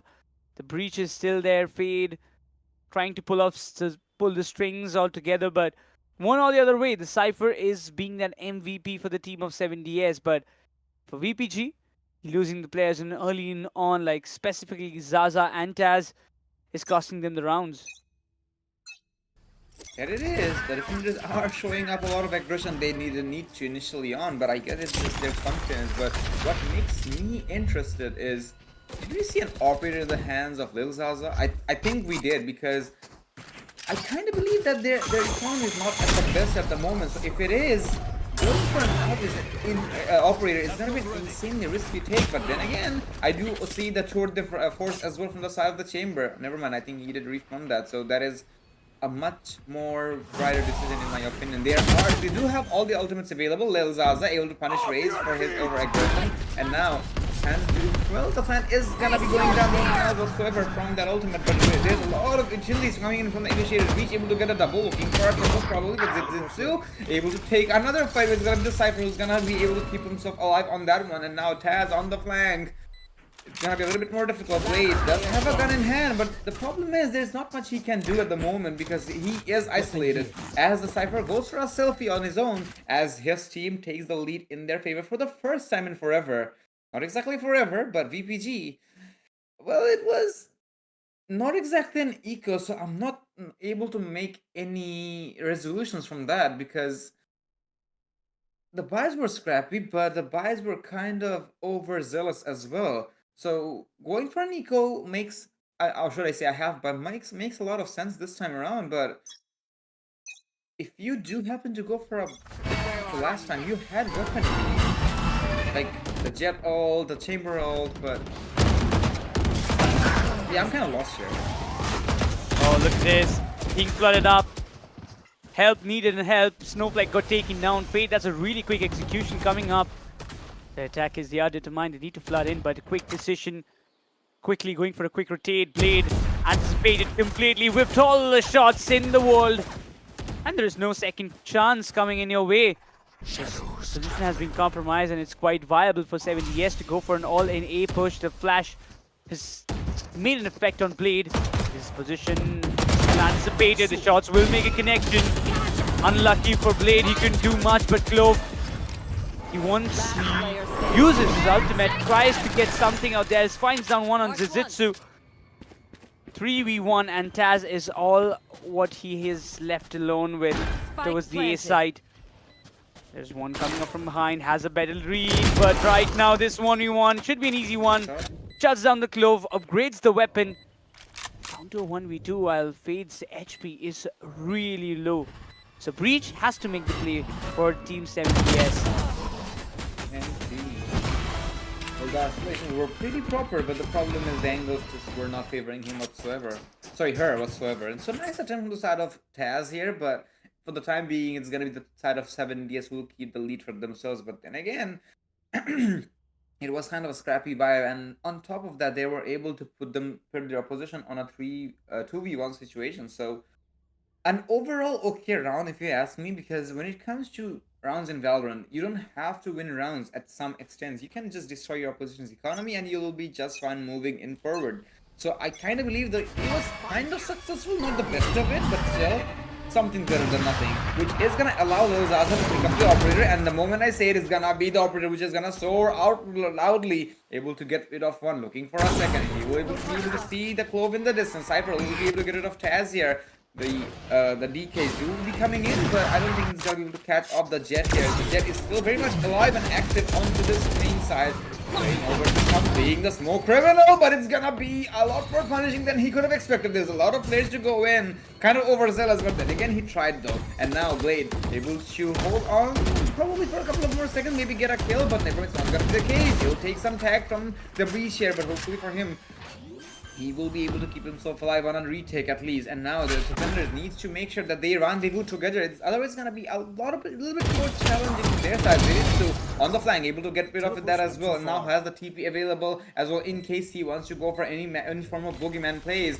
And now he knows exactly what the stuns are coming in. And now Blade could have taken a timing, but instead he's gonna be missed that. He's gonna be missing that. And now this is diving in. He knows both the players are available. He can probably go for that, but the problem is the timings are just not favoring the side of the team whatsoever. 7DS, they are on the driver's seat and they're trying the level best to keep themselves onto that degree.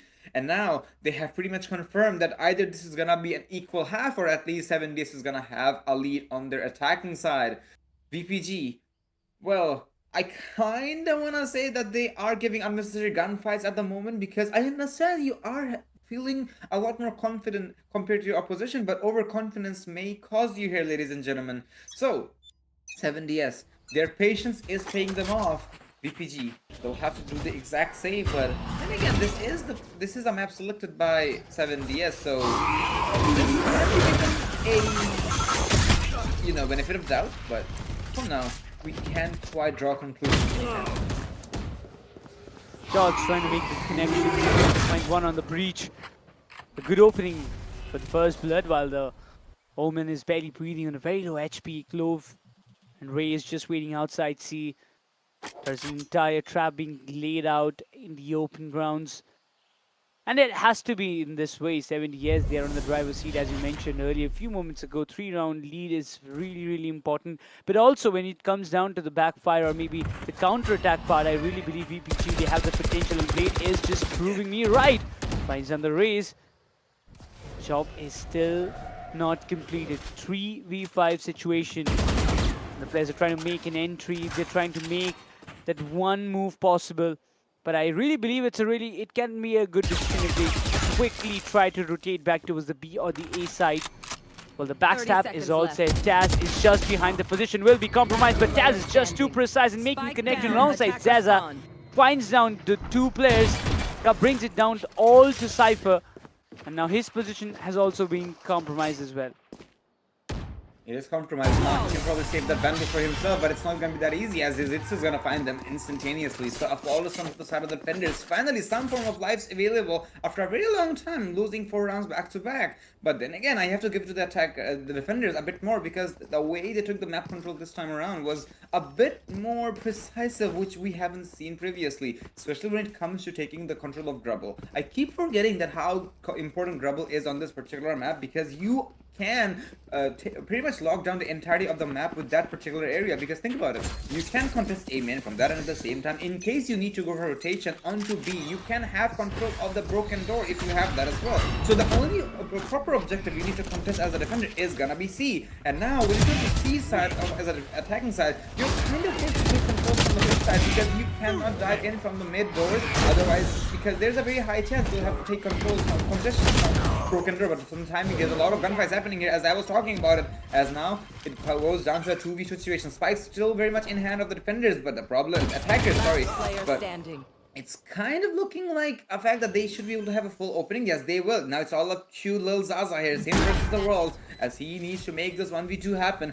On the brighter side of life, he does not have anything to worry about because the other opposition doesn't know where he is. The Fade is oblivious. The Fade might even catch up. Will it? But the potato fest will be, well, probably will be looking at the shots, but now with the showstopper available, Lil Zaza is having a very huge nightmare. And now RPG will connect, and now it's gonna be okay. Rain! I thought he's gonna be able to get away with this because he was able to tag some, do a good amount of damage to the jet, but instead it's gonna be the headshot from the side.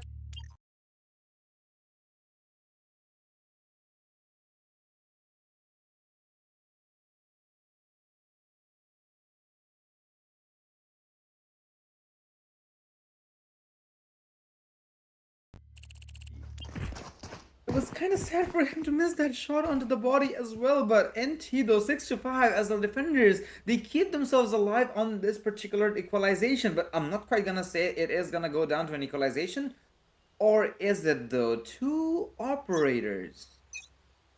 Interesting.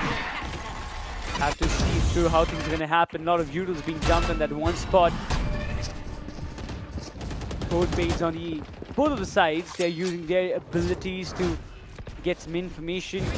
While Team 7DS, they have had their fair shares of start, having a better control. But look at that. B side is completely back, and the information has been relied. The ultimate has been unleashed on Breach. They're not just 1 but 2 in a row. Race finds down Taz. That's not a great start for the likes of the defenders, VPG, but they retaliate in terms of getting cloaked down. Brings the numbers down to an equalizing position, 4v4. Cypher still intact. He can be the playmaker. No sounds heard. 1, 2. He can just clear things up all by himself. Commits the ultimate as Race goes down as well. But the game is still under the way. VPG can turn things around, and this it too. He does it once again with the 4 KO.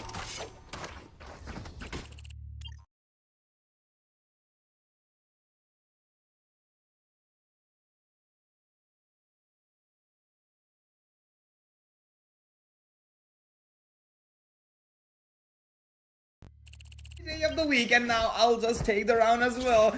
A round which was very unlikely to go in the favors of the side of VPG will go in their favors, which we will be getting to relive on the instant replay. But oh my goodness, this is something 7DS will kind of not be proud of, but this is something they cannot grieve on. 6-6 is still a very good, in fact it is the best split they could have had. Yes, I understand they could have made it a 7-5, but now they'll have to live with it as they go for a role swap. The attackers, they have kind of proven their worth, but at the same time they have also shown where they falter. So now the players of 7DS, understanding their roles will be swapped. They'll have to understand exactly how they'll in the fight. They will be giving all those informations. Blade able to take 1 though. That is the raise off the board. Well, not quite sure why there were some missed shots coming in, considering the fact that Chamber did miss a couple of shots here and there. He's still able to get rid of one onto Cypher, and now the rendezvous does come in from the side of the attack. From the defenders onto Fountain side. Fade will be able to get rid of the Omen, who was really overzealous of pushing onto the Fountain side. So overambitious plays are not going to be working in that much favor. We will be seeing Snowflakes trying to do something, but well, typical Snowflakes. Lil Zaza on the flank, and look behind you, ladies and gentlemen, as the attackers They are taking solid map control, and now they're trying to make sure that they creep back onto the leaderboard and make sure that they take the first map as well. The defenders, good attempt from their side, but I guess this time they're also having a taste of the Cypher of their own, that is, because it is none other than Lil Zaza going for the lurks and going for the flanks. Kind of unusual to see the duelist players to do that. Over the course of time, 13-12 are the individual kills that Zizitsu and Lil Zaza has for himself. But right as of now, moving on for a quick execution towards C. Cypher is the only one holding on to the side. Chamber has been there. You can even check on the A side and the A main, but the Yuzu's being dropped down. The information has been relied. Lil Zaza is inside. The position has been compromised, but right as of now, keeping and trying to keep that little elevated platform benefit to themselves. While 70S trying to just retake the side from the hands of PG. Not going to be an easy task. A crossfire setup has been made, but Zaza is just too good alongside. Zizitsu swings hard, winds down a couple. While Fate tried to retaliate, but it was a really quick execution coming up from the side of VPG. As they won the pistol, they completely benefited from the bonus round, and that's how the results are going to turn around. 8-6. 2-round difference, but still, some or the other way, we can just say that VPG, they have figured out how to break the matrix. I do agree with you, but at the same time, when it comes to the full buy rounds, some traditions do tend to change, so that's exactly where I'm keeping my bets on. Because to some extensions, I think you're gonna agree with me that VPG, they struggle when it comes to raw gunfights, while 7DS, they kind of struggle with strategies. So, it is two different factors where they struggle and their strengths, but it might even turn around. For the time being, this kind of the race is going to be able to get rid of Lil Zaza here, looking for more. Lil Az going for the plant here, and now one of those plans is looking a little bit messy because the defenders the attackers, they are losing body one by one as Taz trying to get something onto the Cypher. We'll be able to find that, and now on a 3-2 situation, the defusal tabs do come in. The problem is, it is in the basin inside. There you have it. 7DS, they didn't quite struggle here. I should say they didn't struggle too much here going for this retake, and they could have actually planted for long, or should I say for mid as well, because it would have made life a little bit more easier for Taz, but anyway, it's still okay. In the end, VPG, it was their bonus round, so they can probably sacrifice that, but anything beyond that is going to be a little bit more challenging. It is.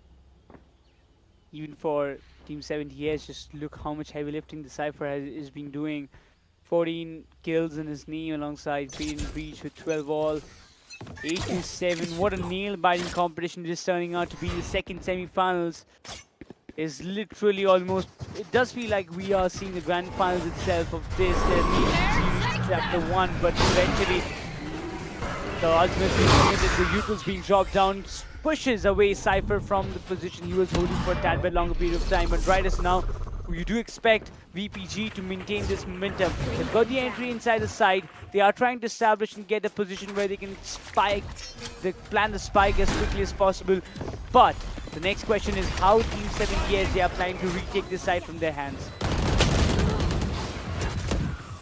So they are kind of diving in with no utilities whatsoever. They do have a Fade available, but the problem is the Fade just doesn't quite go that far. But on the bright side, players make it 3, actually make it a 2v2 situation. Those are the super low on HP. Snowflakes able to find. Oh, what the hell? Hello? Why would you give away that kind of a lineup? Hello, Snowflakes. Hello, Lil Zaza. I'm damn sure they didn't expect that lineup to come in, and now that lineup's gonna be coming in as the Fade just takes it away as if this is just another day at the office, and also the operator will be recovered. That was kind of an oopsie and a half if you ask me, because that really should not have happened, because Lil Zaza was low on HP, I'll give you that, but it kind of felt like that he came in front of Snowflakes there. These are rounds you really are not going to be proud of, because again, you had a good momentum, you had things planned out, but then you have these fumbles. Anywho, it is 8-8, and now things are looking very bright for the side of 7DS, because they do have a better buy, but never mind, I shouldn't have said that. Caster Skirts are a real thing. Wait, able to get rid of the first kill, will be able to upgrade himself onto that tour de force as well, making things a bit more difficult for the side of defenders. Okay, look at that, the utilities are coming in here, as I do believe they will find success when it comes to Spike down taking this A. round, but practically also happened to the side of player DS, standing. 7DS. Oh, that was a mistake going up close and personal, but as of now, the deed is done already. The defenders have been diminished 9-8. One round, VPG takes away, the another is taken away by 7DS. It's really hard to kind of figure out which team to kind of root for, because both the teams, they have been playing for a longer period of time, and the kind of play that they are demonstrating is really, really good. But VPG, as you mentioned, are little favorites in the town, so it kind of comes out this point that everybody wants, if their supporter wants them to win, so they're rooting for them to win this tournament. They want them to start the series with a big win, but right as of now, 70S, they have to hold on to their grounds, because it seems like VPG, they're up for a quick execution towards A. Through the tree, they're trying to make an entry while Lil Zaza finds down the breach, and that's going to cost a lot towards the side of 70S. Last player standing. Kind of feel that the players of Spike 7DS, they planted. don't quite have an answer to this, because when it comes to these half buy rounds, it's kind of better to go for stacks and find frags as a whole, because even if you don't win the round for yourself, you can still probably get rid of a couple of vandals or phantoms, or maybe any rifles or any weaponry, for a matter of fact, from your opposition, which does hit their economy quite hard. Which didn't quite go down this time around, but it's okay. The attackers, they are gonna be sitting on a 2-round lead. The defenders, they do have all the ultimates they can ask for. In fact, they have all of them combined. 8-10. As the attackers, they are starting to show that they will take aggressive control if given the chance, and they're not afraid to take these fights to their opposition.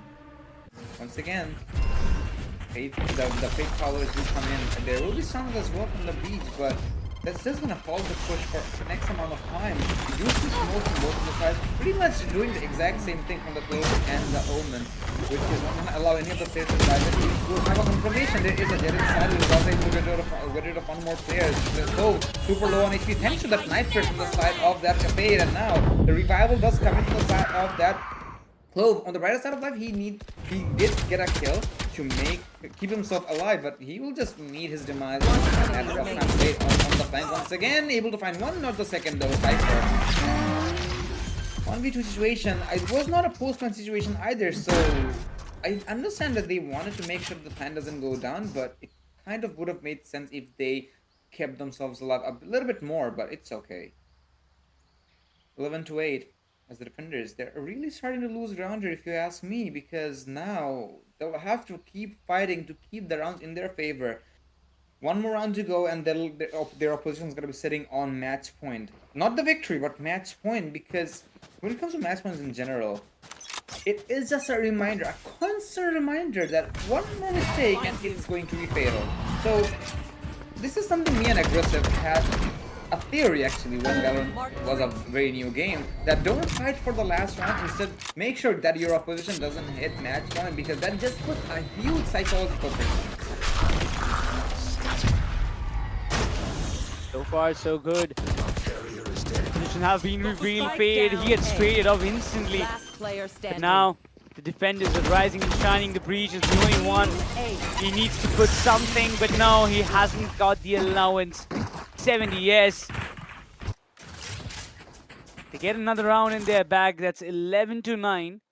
A quick round indeed. I mean, VPG, they have been winning rounds consecutively, one or the other way, but that had this opportunity, one loophole for 70S to execute their plan, because VPG wanted to execute it as quickly as possible.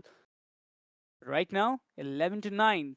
It's a really close contention if you ask me, but when it's about VPG, they have made mistakes, one or the other, in a couple of rounds, and that is why they are in this situation. But particularly this time, it's a B execute is what we see. 7DS, because remember last time when they went for a half buy, I did say if you can stack an objective, the least you can probably do is get away with a couple of guns off your position. And I guess that's something they kind of banked on, and now the attackers understand that, and now they're going for a retake. And I saw that to the fate in a 1v5 situation. It's him versus the world. Not gonna be the easiest of takes, but it is gonna be a little bit more ambitious on the side of Zalza. Well, it's not gonna be a flawless run from their side because they have lost one of their guns, but it's gonna be match point and match point for the side of VP. 7DS, again, this is their map pick. They can probably take some risks on the map of Assen, but Assen being probably, never mind, it's not the oldest map in the pool because I just realized there is bind on overtime, so at least one of the oldest maps because it was released when Reina got introduced to the game, so that's something that pretty much everyone knows how to play. So you can take that gamble on yourself, but it's still a gamble because you never know what your opposition is gonna have. Because again, they may have a perfect strategy. These are just factors you have to worry about when it comes to any games in general, especially to those known maps. The Zaza, getting rid of the Cypher, making sure that none of those utilities are going to be active anymore. The Nightfall goes to the man, and Breach will go for a counter as well with that Rolling Thunder. But like, they don't even care, they just dive in. And look at that, we already have the attackers taking full control of C-side. There is going to be some retaliation on the defensive side, but how long though? Blade able to get rid of that as well, making sure that his team stays on the lead. Both on the flank. Blade might be ready for this, but never mind, he is oblivious about it. And now the callers do come in, but it is going to be Snowflakes taking 2 fights head on. It is going to be Taz taking some gunfights onto that Raze, and now Clove. He has to play with fire here. Everybody knows exactly where she is, and now, sorry, where he is. And it is a lot more difficult because both the available players from the defense attacking side are initiators, and they will have confirmations wherever you go. And it's gonna be Clove, who will not have any confirmations. Not much he can do though. He will fall flat, sadly. It's gonna be VP taking the first map on the map of Lotus. Good attempt from the side of the 7DS though, but they kind of fell short when it comes to taking some particular map control. But then again, on the map of Assen, I do keep my hopes up. Incredible match for the side of Vanquished, Paradox Gaming. Yep, not the kind of ideal start that they were anticipating, but later down the lane, yeah, 7 years, they gave a really gruesome competition to the side of Vanquished Paradox Gaming, but at the end, it's the better team who prevails on top, and have to give credits to Lil Zaza.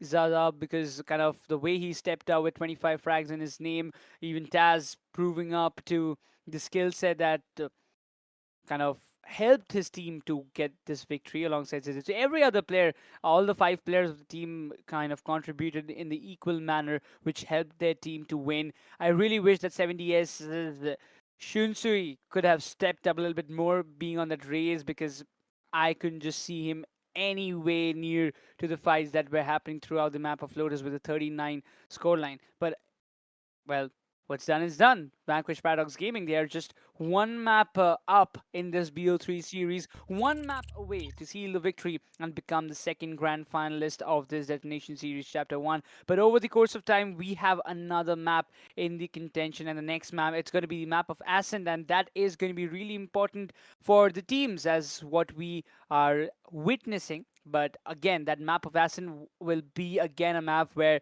the gun duels will play a major part in determining who is going to be the winner of that particular map, and which team will be leading the series or winning the series and will be walking away to become the second grand finalist of this tournament. That's for certain. And the fact that you mentioned the gunfights, yeah, that is actually something I kind of overlooked, because when it comes to Aslan, yeah, you'll have to focus a lot more on that, and I have to give it to the side of 7DS. They are looking confident in that, but if the side of 7DS tries to play it a bit more clever, they may even get up on the top. So I understand there's a lot of pressure on the side of 7DS.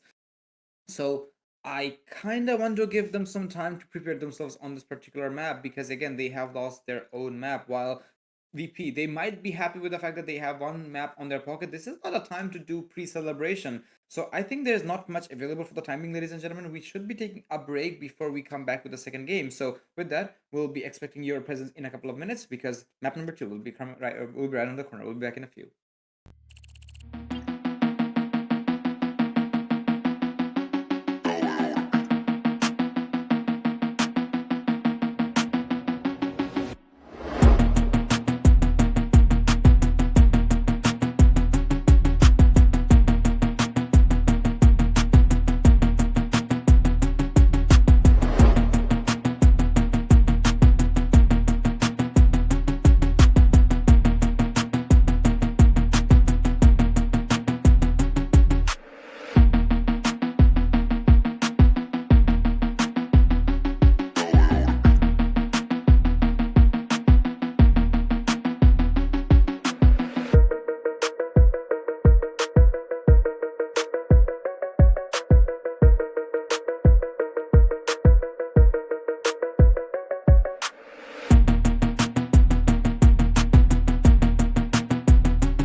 gentlemen, boys and girls, welcome back to Hearthborn Studios presents Detonation Series Chapter 1. This is going to be the second semi-finals that we are already underway, where Vanquished Paradox Gaming, they're already leading the series with a 1-0 scoreline. This is a best of 3, so you got to win 2 maps if you want to go directly into the grand finals. And next map coming up, it's going to be the map of Asin, which is picked by VPG itself, and VPG also will be starting on the defensive half. And joining alongside me, it's going to be my co-caster. And once again, man, what a match it was in the map of Lotus. What are your opinions about the map of Ascent? Well, Lotus was extremely hyperactive, if I have to put it in one word. So I kind of want to see the same on Ascent. And I don't know if I am sounding petty or something. I kind of don't want anything beyond or below over, hyper or something, because Lotus is a map a lot of teams do struggle on, and you can actually show off what your game sense is on that particular map, right? Because you have the factors where you can go for map rotations, you can go for map controls, and you also the gunfights and whatnot. But when it comes to Ascent as a whole, which also applies to Bind and Haven as well, you actually play Valorant at its purest, because these are OG maps of the game. So, as I said, if Lotus shows us that form of action, I'm really not looking forward to settle down for anything beyond that. But then again, that's something which will be delivered by the players, and of course, I know for a fact they will. So we will be having the moment where the agent selections come in from the player side. So from the looks of it, 7DS are opting to run a double duelist composition, while I think it's going to be the same from the defensive side as well, VPG. So the only difference they will be having here is probably from that controller, because I think 7DS is a lot more comfortable with the Clove, while Vanquish Paradox is a lot more comfortable with the Omen. So that's fine by me, but there's a lot of teams actually who does run double initiator composition in particular map, because they want to show some contestants onto the mid side, then go for some form of execution. But as long as you're confident with the gunfights, you should be just fine with these double duelist composition. I do see the Reyna being picked up, because I kind of feel like that Reyna is... I mean, she used to be a lot more selfish back in the day, but it kind of feels like that the values you could have found with other duelists could have been a bit more favorable.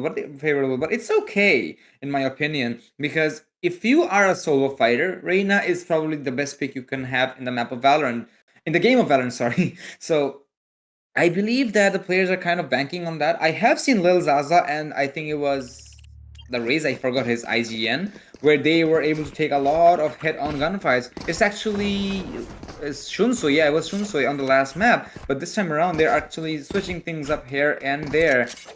Not quite sure if that Jet was available on the last game. Maybe they swapped a sub, so roles have been swapped as well quite a lot here, except for Dragon and Reaper. Apologies for the next game, ladies and gentlemen, because previously we didn't have the names on the screen, so we had to call the agents by the names. But for now, it is going to be map of Essence. I wonder, kid? Okay, got it. It's going to be interesting how things are going to unfold. 1-0 is the scoreline. VPG, they're up in the lead. 7DS, they had the momentum up straight. This time on the attacking side.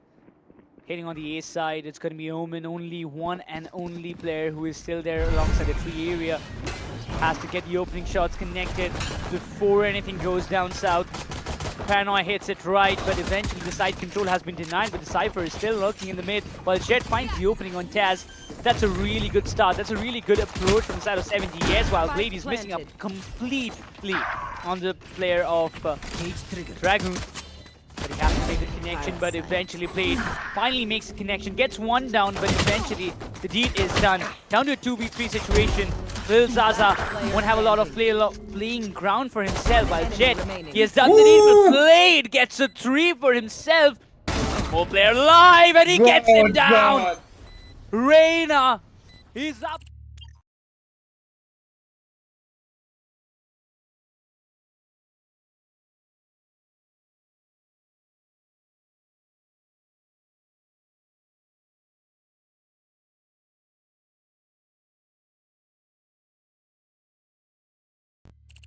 all by itself, and now that's exactly why we're gonna be getting that into equation. It was Snowflakes who also got the other kill, so technically not an ace to the side of Blade, but it's just interesting to see how the defenders pulled this off, because the way the attackers flashed the objective and they were able to take full amount of control of A side on a post plan as well. That was insanity. But now the attackers, sorry, the attackers, they'll have to think twice before diving in. It's gonna be Snowflakes able to get the first one, and now because of this one-way smoke, the attackers are having a much harder time going into this contestation. Lil Zaza and Blade pushing onto the B lobby side, understanding that there might be some presence onto the B main side because there is a one-way smoke. But Zizitsu, my guy, that is your own one-way smoke. Why are you pushing that? Dragon able to punish that greed here. Kaz able to find one more. Lil Zaza able to get one more on his own, and now the Outlaw, who is going to be going out loud, but it's not going to be very effective. Because it was effective. Who am I kidding? Because there were armors from the defense, from the attacking side, which I think Taz did not expect to have.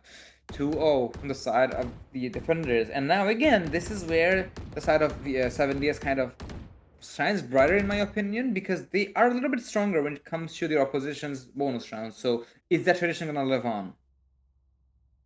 VPJ, they're just kind of making it sure and obvious that there are some reasons that we have picked the map of Ascent, and you can just win in your own map that you selected. Lotus, we obliterated you. Yes, you have given us a good fight back, but then here, mates, you don't even stand a chance.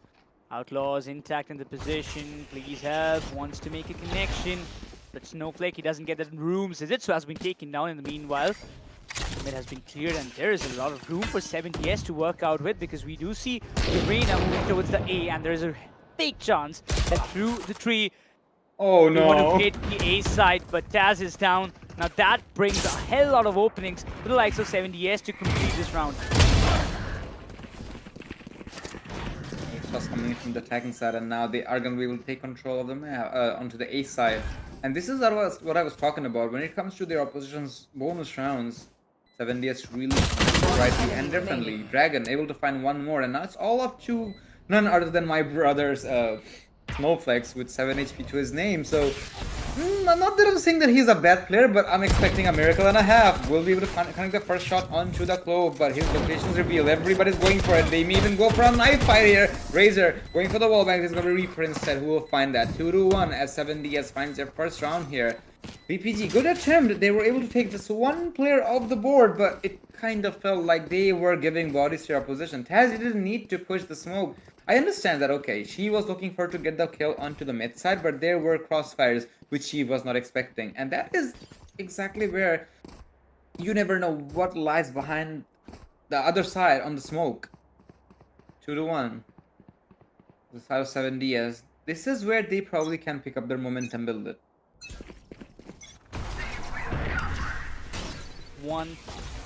Once again, it's going to be a split play that they're adapting to. 7DS, 3 players in mid, trying to fake B and again go for the same approach, while Omen, he has to be mentally prepared for this one. Not sure about his positioning. He could be a dead man, and yes it is. Zizitsu goes first. The Reina opens up once again. Hefty job for him to just get things done. Blade, nowhere to go. 2 players down and out.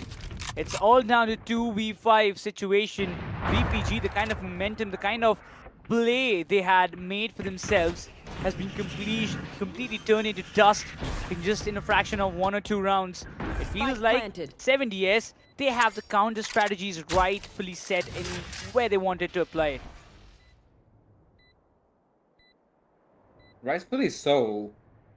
And 7DS, they're also making sure that the players of VPT stays at base, so it's good for them for the time being. Jet is on the hunt because now she knows there might be a player who is saving that operator. I'm not damn sure that the operator at least went off, and now that makes life difficult, doesn't it? The operator's on the floor. It's all up to Lil Zaza now, who needs to survive to keep the Vandal for himself. There was a camera on mid to give away confirmations if there are enemies nearby, but there's no way they're going to be seeing that operator anytime soon, at least not in their hands. Not sure if the attackers recovered that or not, but and now it is also going to be a flawless as well. Zaza will be hunted down 2-2 as 7DS is able to equalize. No operators in the hands of the attackers, so that is a confirmation. There is nothing to worry about from the defensive side when it comes to go for long range engagements, but it kind of remains true to this point because they are on a Nico. I do see a Vandal popping out in the hands of Blade. He does have good amount of economy to work with.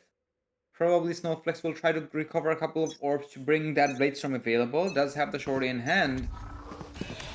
7DS. They do look like they're gonna be on the driver's seat for at least 1 or 2 more rounds, but as he's gonna be having some crazy ideas, but sadly none of those shots are gonna be connecting, as it's gonna be Razor getting rid of one. Okay, Snowflake, you're playing with fire, but he will not. Yeah, he will be burned instead, and Sun Tzu able to punish both of the duelists for being so aggressive. Zizitsu 1v5 for him with a sheriff in hand. It's gonna be nearly difficult and almost impossible in my opinion. Zizitsu, he just dodged the fire, but yes, he's just also able to find that kill as well. Recovers the Vandal, but there's too many players to go for, and it's gonna be Dragon, who will take a lot of damage, but in the end, it's gonna be Zizitsu who's gonna go down, and 7DS able to put themselves on the driver's seat. What a round from their side, but at the same time, PG kind of not the best of it. And I understand they need to get the frags, but too much of a risk factor, isn't it?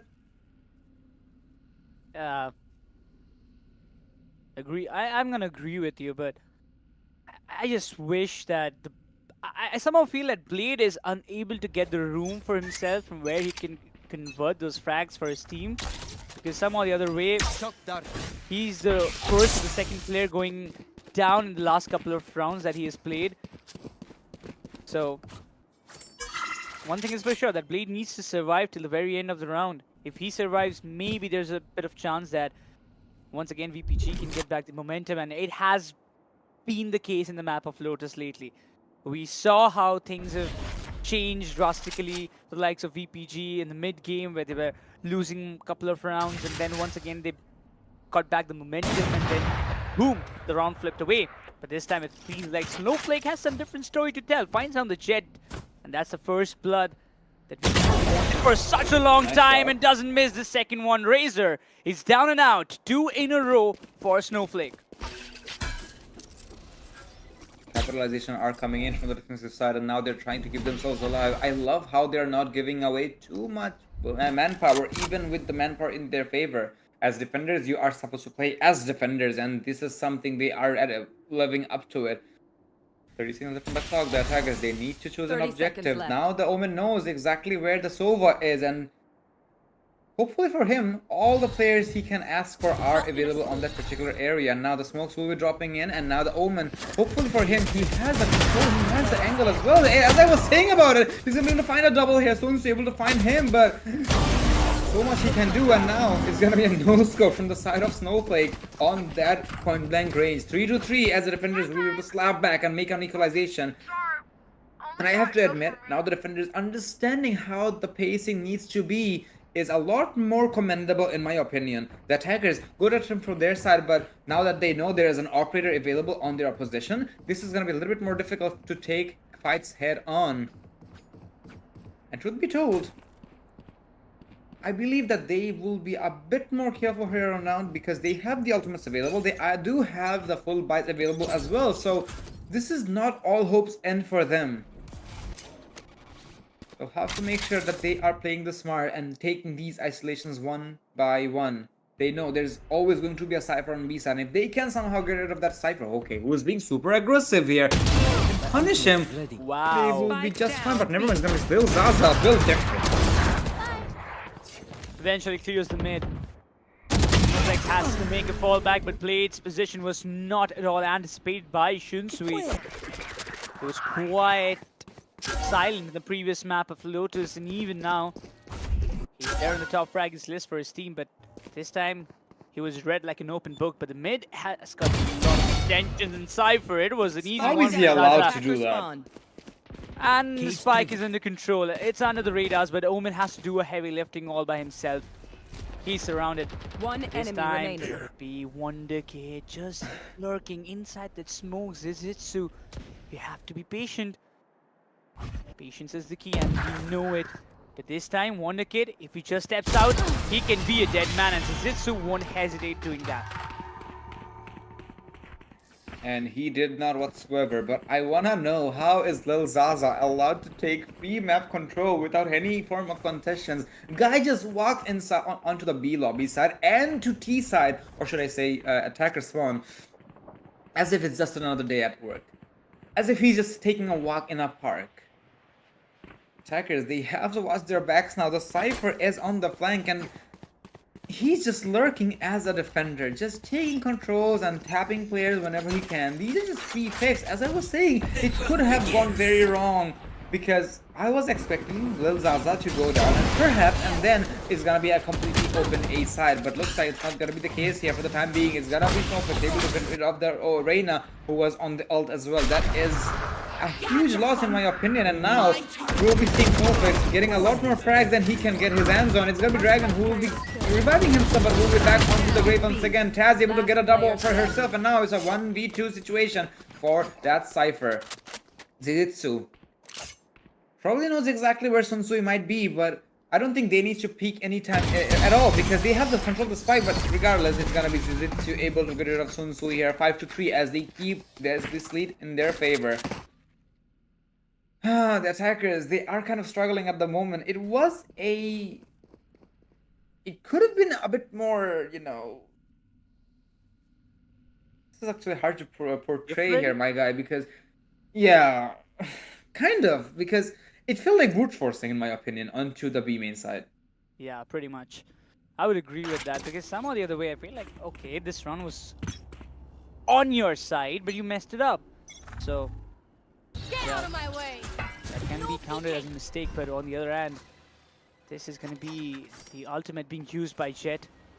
Through the tree, he wants to explore. There is Sova trying to take things under control, but will he be able to? No, Taz gets shut down. That's an opening given away.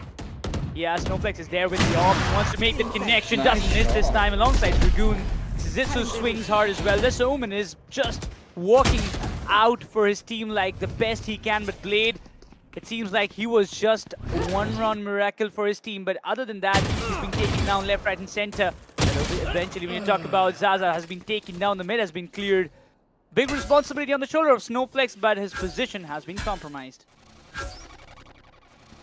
Gotta love it that he's still holding down with the Cypher trips coming in. Okay, he finds the first, maybe looking for the second as well. It could have been a collateral. How does he survive this? I have no idea, but it is a 2v2 situation. And now the defenders, they can probably go in for a take, but I think it's gonna be Reaper who's gonna go for the Hunter's Fury. The moment he finds a tag onto the Jet, yes, there you have it. Now the Hunter's Fury might be coming in. He is creating some distance, and maybe he's gonna be playing it safe instead. Zizitsu is also going in for his own takes. Reaper is deep inside of the objective. If he was playing from main, he could have been better, but now Snowflakes putting all the utilities he can to make sure that he keeps this round. But I guess this is not gonna be possible anymore because now it's all by himself. He does have the Blaze Storm available with the operator as well. A lot of weight on his shoulders.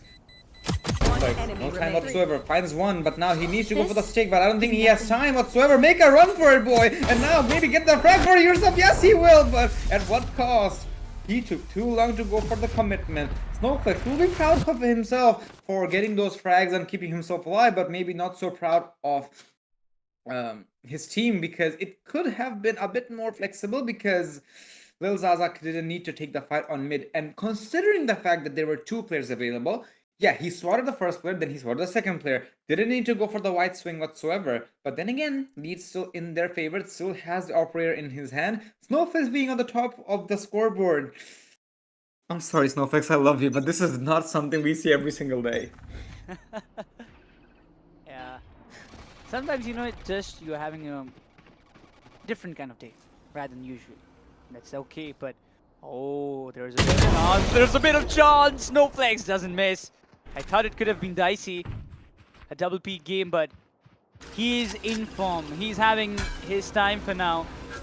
While Blade, he's just waiting his position. He just knows where that one Sova is. Shot has to make the connection. Blade find that opening. This is the kind of play that his team wanted him to play along with, but right is now Wonder Kid. He's in low HP. Zaza won't miss this time, and now that one Sova is doomed from all the ends. 2v4 situation. Lil Zaza will recover the operator from his fallen teammate, and now there is a Sova right around the corner. He may not be aware of this. He doesn't. Okay, now he will now. Because now the Sova just give out his own position. That's a problem and a half, but it's gonna be Dragon able to get one for himself. 1v. Wait, I think it was 2. So 1v2 situation. One strike in his hand. Nice attempt though, but it is gonna be none other than Snowflakes who will recover the operator once again. Wait a second, I thought it was a recovered op from the other side. Never mind, it was an iron op, so it was actually from the opposition. Never mind. 6-4 attackers. Now they are kind of forced to go for an eco. Understandable because they were not able to take a lot of rounds on their board, so their economy should be struggling. The defenders, they're really comfortable on this regard because they still have the operator in their hand, and Snowflakes is comfortable to drop a teammate in case he needed to. Defenders, all they need to do now is just chill and take the fights one by one, not give away any unnecessary information because time is favoring them more than they even asked for. 6-2? Wait a second, nobody checked that corner? Oh my god, that is gonna hurt them so bad. But eventually the side has been compromised. There's 2 more players. Razor has to do something. He's got a knife. Oh my god, Snowflakes, what is he up to? Oh, Zaza helped him out and Razor has been cleared as well. Shunsui, Sheriff, nothing more that he can do. But Matt Snowflake, he's into some nasty business, I gotta say that. He's using the Vandal like an Odin. I have to admit that is a W and a half. And now Sunsui's locations reveal. He's gonna be able to find one, and the tags are also gonna be. Oh my god. And he's gonna do every single thing he can to get this frag. And in the end, he's gonna find it regardless of whatever you throw at him. It's gonna be a 7-4, confirming that the side of VPG will keep the lead for themselves on the first half. But attackers, good attempt, but they're really showing off that they are not having the best of it. The defenders looking comfortable, looking very sharp here. The last round before the swap, there's nothing to say from the attacking side. They'll have to dive in and bring everything they have on this last attack. Maybe they're gonna be able to pull something off on their defensive side, but then again, it's a huge if you ask me. Attackers, there's nothing to actually say about them. They're just chilling. Yeah. Pretty much, I mean. So the defenders, my bad. The defenders. Yeah, they've got some good amount of rounds for themselves, so it's okay, it's fine. They're gonna win another one. That bit of engagement. They're just walking into the trap, it seems. If they want to go for the A side hit, it can be a really bad decision. 3 of the players intact in that spot, but look at that Reyna Blade versus Dragoon. This can be a really, really good duel. Dragon doesn't anticipate anything, but the shot sound is there. Blade, you gotta watch your back. But it seems like the mid has been cleared, and right now Blade's position has been compromised, but still Dragoon couldn't just make that connection possible as nasty. Blade gets the second one for himself. He doesn't even care at this point. He's just looking for the one tap. He's living for it, but he's gonna be taken out instantaneously. On the other side though, Reaper take a lot of damage from his twin brother here, and now Taz is looking for the hunt. It's all up to Lil Zaza here, sorry, not Lil Zaza, it's actually I apologize for that. Taz will finally find the last kill as well. 8-4, which could have been a 75 for House, but Switching sides. I have to admit that the players of VPG are just running this down. They're not giving any form of breathing zone to their opposition. They want to have this lead and they want to play with the momentum and the minds of their opposition. 7DS. They're kind of panicking at the moment, not able to find too much of a flexibility. 7DS. This is the defensive side. They should be able to find some form of answers here. And I know for a fact that they are stronger on those bonus rounds when it comes to the opposition's bonus rounds, that is.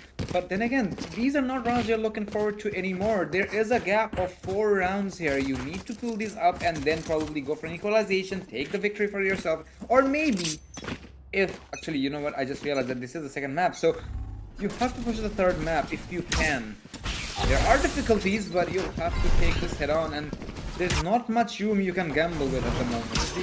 Hackers diving inside of the B side, and I think they're gonna have full control. It is gonna be Reaper who's gonna find it, but for how long though? Oh, that's a really close one. Blade just walking inside the trap, but yeah, Jet, one after another, clearing off the players, but Jet gets taken down. Taz is fighting for his life and for his team's survival, but that's it. This pistol will be running into the hands of Team 70S, and I mean, they needed something for themselves to survive in this game. This pistol was really important for 70S. If it went on the other side, then things could have been different. I mean, 70S, the little hopes for them to win this map of Ascent could have been crushed in mere seconds, but right now, winning this pistol still keeps them alive in the competition. Chances are very high that they will be more than alive actually, because again, when it comes to the opposition's decos or bonus rounds, they are way stronger. There have been some exceptions, of course, on the map of Lotus. I remember there was an insane thrifty from the side of VP, but those rounds really need proper time. Sometimes it also needs a miracle and a half. Yes. Does get the tag, but too late to connect the shots with the outlaw. But the attackers, they are swarming right exactly outside of B lobby here. I do see the spike there. I do see the Cypher and the Reyna making some noise here as well to make sure that there are going to be a little bit more players available onto the A side. But the problem is the defenders are not quite buying it, even though with the Cypher on the board, they're taking their sweet time as the defenders are already on the rotation and also on the flank to swarm the attackers onto the bay. The Clove.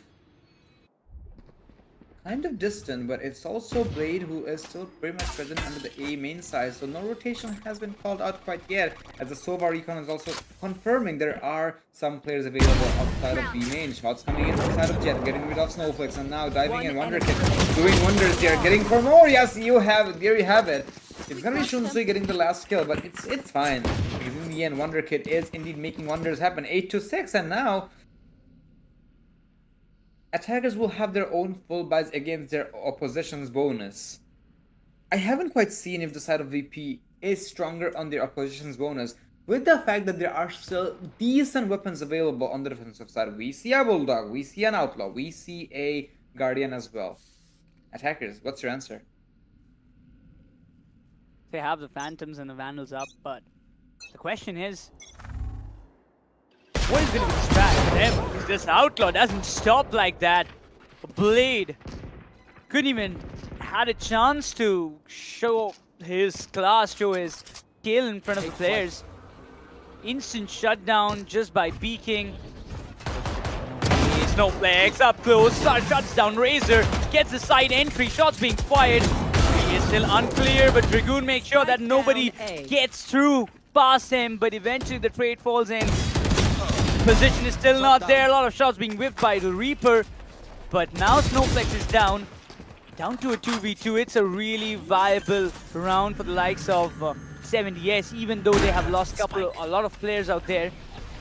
Weapon advantage still into the favors of VPG, but still kind of positioning that 70S they're withholding for themselves. It seems like it can be either way. Cage triggered. 2v2 situation. There's the kind of start of the location and then go for the fight here. Zizitsu is really burning time as much as he can. The Zova will be taking the exit out of heaven, but it's gonna lose out by getting rid of that, and now Shunsui is exactly where the players might be, but so does Zizitsu. And just like that, the players of VPG will make sure that they will keep the lead and keep raising the gap as the time goes by. Attackers 9-6, not the other way around, sadly. Could have been nice, but it's okay. And now it's exactly where the defenders will also get to go for their own full buys. I do see an operator being picked up by the Jet, or should I say Wonderkid. We have seen him playing the Outlaw before, so wouldn't be surprised if he shines brightly with that operator, or brighter as a matter of fact, but depends on exactly where this operator will be placed on. I do see him playing onto the tree side, so maybe mid concessions are gonna be a little bit more difficult for the defensive attacking side, because that's exactly where the gunfights are probably gonna happen. But looks like the attackers, they just have some other plans on their mind, as they will allow Snowflakes to just dive inside of market. I don't know if they know about this or not. Reaper might be for something, but it's getting a follow back. So will be right on the corner, able to find something. Reaper getting a double here. Now he can just fall back because he has done his job. There you have it. Wonder Kid knows exactly where the Reyna is, and now taking the gunfight to your opposition as well, one by one. And now the defenders, they have full map control under the lockdown. Even though the spike has made its way inside the objective, has able to find something. But Dragoon, but making sure the refrag game is gonna be favoring them in every way necessary. 2v4 situation. Razor able to find one more solve. This is it soon, and there's not much retaliation we can bring on the table.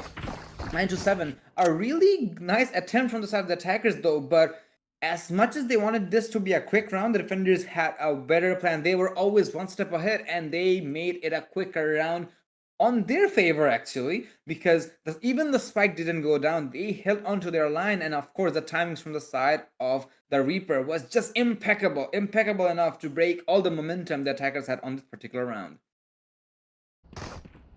It seems like an easy business on the defending side for the likes of 70s. The kind of strats, the kind of positioning that they're holding, not allowing a lot more breathing space for VPG. It's a really good strategy if you ask me. Right now, 70s, that's not the kind of damage that you would want to expect, but Razor wants to fight on a one-on-one head-on duel with Razor. The Sheriff does not make the connection. Razor doesn't give you second chance, and that's the biggest thing. And right now, even Jet wants to make things clear, but Taz gets her instant trade. So it's a 4v3, but the weapon advantage still lies for 70s. They found my wire. As long as 70s can keep themselves alive, because they still have the manpower advantage as well. This fight is making its way to the objective. There is Chunsui inside the objective, but I don't think he's going to be going out anytime soon. There you have it. He's going to be able to find a double for more. There's going to be Snowflakes on a rampage of his own, but the rampage will be stopped instantaneously by Reaper. Well, nice attempt with the Judge Jury, but not the executioner. Pun intended, of course. 9-8. As the players of 7DS, they are slowly but surely creeping up back to the lead as the players of VPG. They're trying to make quick rounds, but the problem is these quick rounds are not gonna be too much effective on the long run. They are not able to clear out the default angles. I have to give it to Snowflakes though, as he is playing with a bit more of a Hannibal-like strategy, if I want to be honest. He is playing this cleverly, but how far can you go with this particular strategy in your hand, because you're the only person following it? 7 years. Again, they can just wait. From the looks of it, they will be waiting. Blade will be able to get rid of the operator, or should I say Wonder Kid? And now 4v4 situation. Again, the objective has been overrun by the attackers. They are trying to make this quick, but they have to make sure they're watching their backs as well. Dragoon able to find a double, and now you can probably go for a plan, but what's your plan for the post plan? If that happened, that is. Some or the other way, I feel like VPG, they're hella confused of what they want to actually do. Because we have seen them what they did in the map of Lotus, but this is something different. This is not the kind of attacking approach that they were having previously. Not in the first couple of rounds that they had the fair shares, though. I mean, only one round is what they have got so far in the attacking half. While 70s, they're having a really, really good time on the defensive half. So, one or the other way, the scores have been equalized, and there's a really high possibility that 70s might just walk away with the win. That is still a might, in my opinion, but that still is a very high chance. I know you. They're just running inside like headless chickens, and this is exactly where they're going to struggle the most. 3v3 situation. Again, they're trying to make this quick. I understand the desperation, but this desperation is not going to take you anywhere, considering your position has a lot of ultimates available, while you just have one Hunter Fury. And the biggest problem is where you could have probably found the best values from that Hunter Fury is not going to be available. With the Shock Dart, Zizitsu goes down. Blade does have an operator in his hand, but the problem is there's too many players to go by and a lot of angles to cover. They know that the Reyna is stuck with an operator in his hand. Try to get kills one by one. We'll tag up 2 players, but again, what cause? 70s, they just have a better plan when it comes to retake, and now they're just allowing the players of VPG to run down the objectives because they are confident on these retakes. I don't know if the players of VPG understands that, but this is kind of amazing for the side of 70s, as they were able to pick themselves up on late game, making sure that they are on the driver's seat now and moving on forward when it comes to the overtime, or not exactly overtime, onto the third map as well. So there is indeed a very high chance Bind will see some play, while the attackers, yeah, they just don't have any answers whatsoever. 7 years, they are playing extremely well. You gotta give them the compliment. 3 more rounds away to equalize the series. Company, they have left the B side completely again. A complete B execution, but Blade being shut down by Shunsui doesn't allow them a lot of breathing space. Once again, a similar approach stays there, and this Hunter's Fury gave a hefty amount of damage, but the counter is just there. The players are still on the way. Zizitsu finds Shunsui down, and that's gonna be a good opening. This is an important round for team of VPG. If they can convert it, it's a good one, but now it's gonna be Snowflakes trying to get something. He instantly gets traded off, but Lil Zaza just waiting patiently, being tucked inside that corner, wants to get one good opening. Now one decade is gonna be the second one. Clovis in the rope, but that's too many RNG going on the way. Lil Zaza doesn't make any connections, but this time Dragoon shines bright, but instantly gets traded off by Taz to secure an equalizer in this map of Ascent. A really nail-biting round and a half over there, ladies and gentlemen, making it a 10-10 in favor of none. But at the same time, Dragoon, a huge W for him as he tried his level best to keep himself alive. Apologies for that. So it kind of is an indication that the players of VPG, they're kind of adamant when it comes to their own strategies. They want to run this down. They want to make sure that they seem very dominant, like Romans. Funny enough that I did call Snowflakes to be a little bit more Hannibal-like, the Punic general. But I guess instead of that, they are just gonna be doing the same thing over and over again and expecting things not to change. But somehow things did actually change from their side, so this is not insanity anymore, as they are able to take decent amount of control of B side, also going for the plan as well, making it a 3v4 situation. Razor trying to find some more frags, but for now they're not having too much of flexibility. But it's gonna be Snowflakes who will be going down. Dragoon trying to find the players as well. There will be trip points in the vicinity. It's gonna be Taz who will be taken out. 2v3 situation. Again, unnecessary peaks are coming in, but the Jet is super low on HP. That's exactly where the defenders may, the attackers may have an edge, but Dragoon able to find a double. Jet's gonna be able to find one more with 2 HP to his name, and there you have it. 7DS.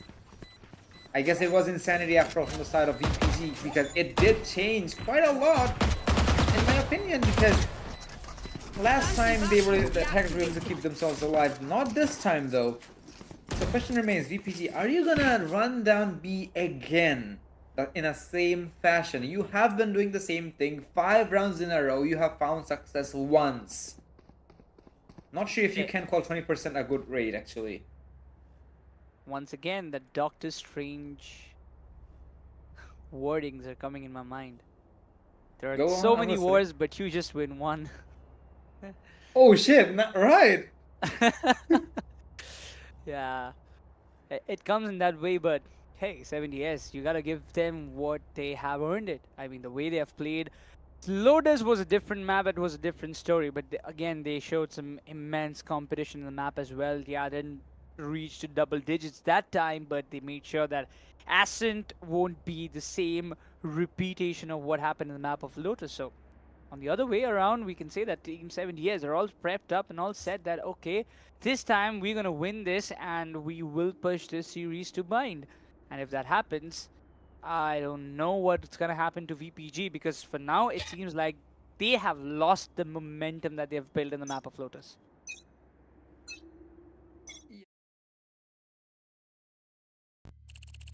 Is the technical timer out? Yeah, it is out. So I kind of believe that the momentum shift is real, but somehow VPG was the team who actually was able to like put themselves up on the late game, and now it's gonna be 7DS who's doing the exact same thing, keeping themselves on the lead on late game, mind you, because it was a 8-4, and now they're so very much not that far away from map point actually, or max point, as a matter of fact. So in my opinion, they should be just fine going in forward as long as they're not giving away too much map controls. But the attackers, they'll have to take map control from their side. Dragon able to find Kaz here, Jet able to find one more. The cross is just too marvelous from their side. It's all up to Snowflakes, the man, the myth, the legend, to make a 1v5 happen. But I know for a fact that he may not have the best of it as he okay, hello, what is happening here, ladies and gentlemen? Able to find one more maybe, but okay, I see you there, Snowflakes. I'm sorry that I doubted you, buddy, but that's pretty much all he's gonna be able to get his hands on. It is gonna be 2 kills for him, but it's gonna be match point and map point for the side of Team 7DS. Chances are very high they will push it to the 3rd map after all. Fine, might just be around the corner. The attackers, VP, they had a good run, but somehow it's not really the best they could have had. Sadly, this is probably one of the best Snowflakes has ever had, so wink wink nod nod Snowflakes, but 12 as they will be diving in for an A take. The response are nice, they will be able to find some player, never mind, they have taken cover instantaneously. They have taken control of the tornado as well. Okay, Reaper playing it very careful, Razor playing it very much like a boogeyman, but will be taken down the moment I say his name. The plan's gonna be going down. There might be a plan after all for the post-war, but they need to make sure these plans are going properly. While bangs are coming in from the side of the Sova, but the attackers trying to make sure that they burn time, and this is exactly what they need to do at the time being. They need to make sure that they are not giving away anything unnecessary whatsoever. Dragon able to bring himself right back with the revival, but now she needs to find a kill to keep herself alive.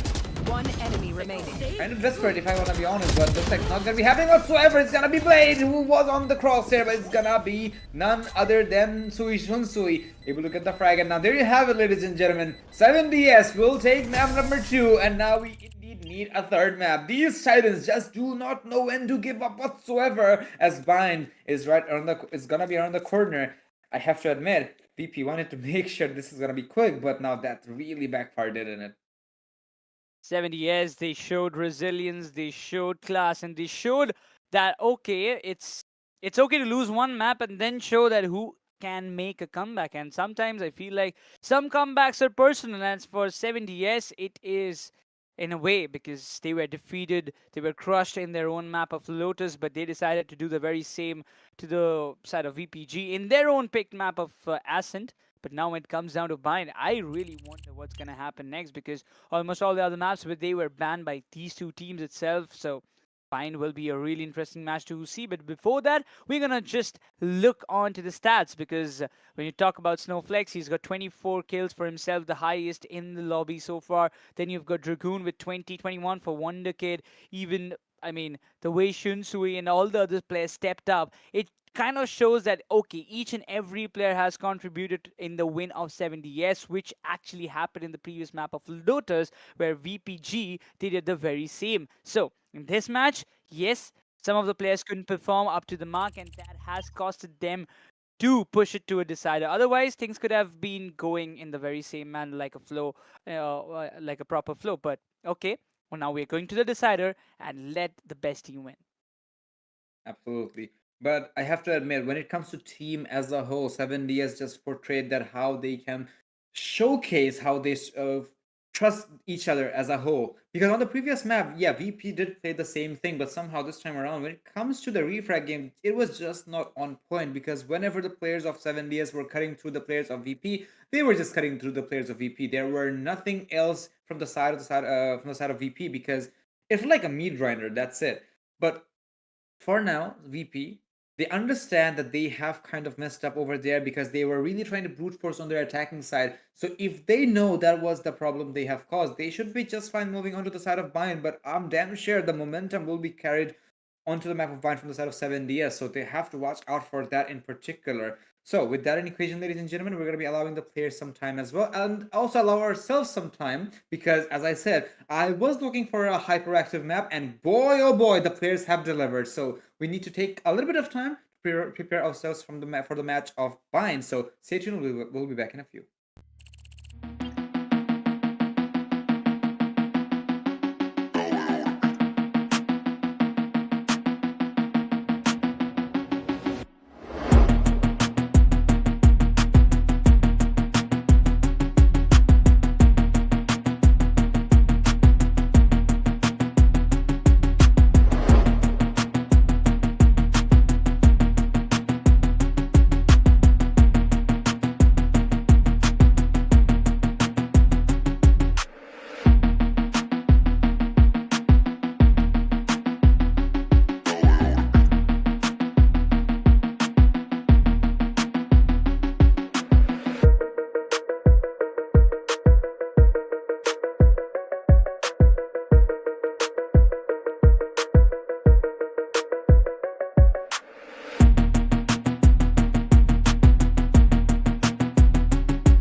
After a little short break, again, ladies and gentlemen, welcome back to Hearthborn Studios presents Detonation Series Chapter 1. This is me, Necros, alongside it's going to be Creston joining me on the desk.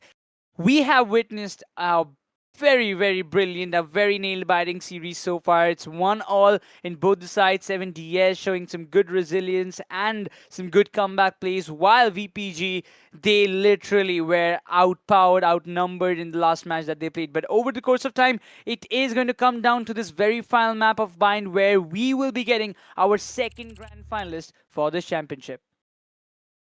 Well, for the time being, both of the teams have proven the fact that they deserve to be there. There is no questions left about it. And now Vanquished Paradox and 7DS will have to come down to a settlement, and they'll have to show off that which team is that tad bit better. And because of that fact on the equation, we need a third map, which is going to be Bind. So again, Bind being probably it's actually Haven.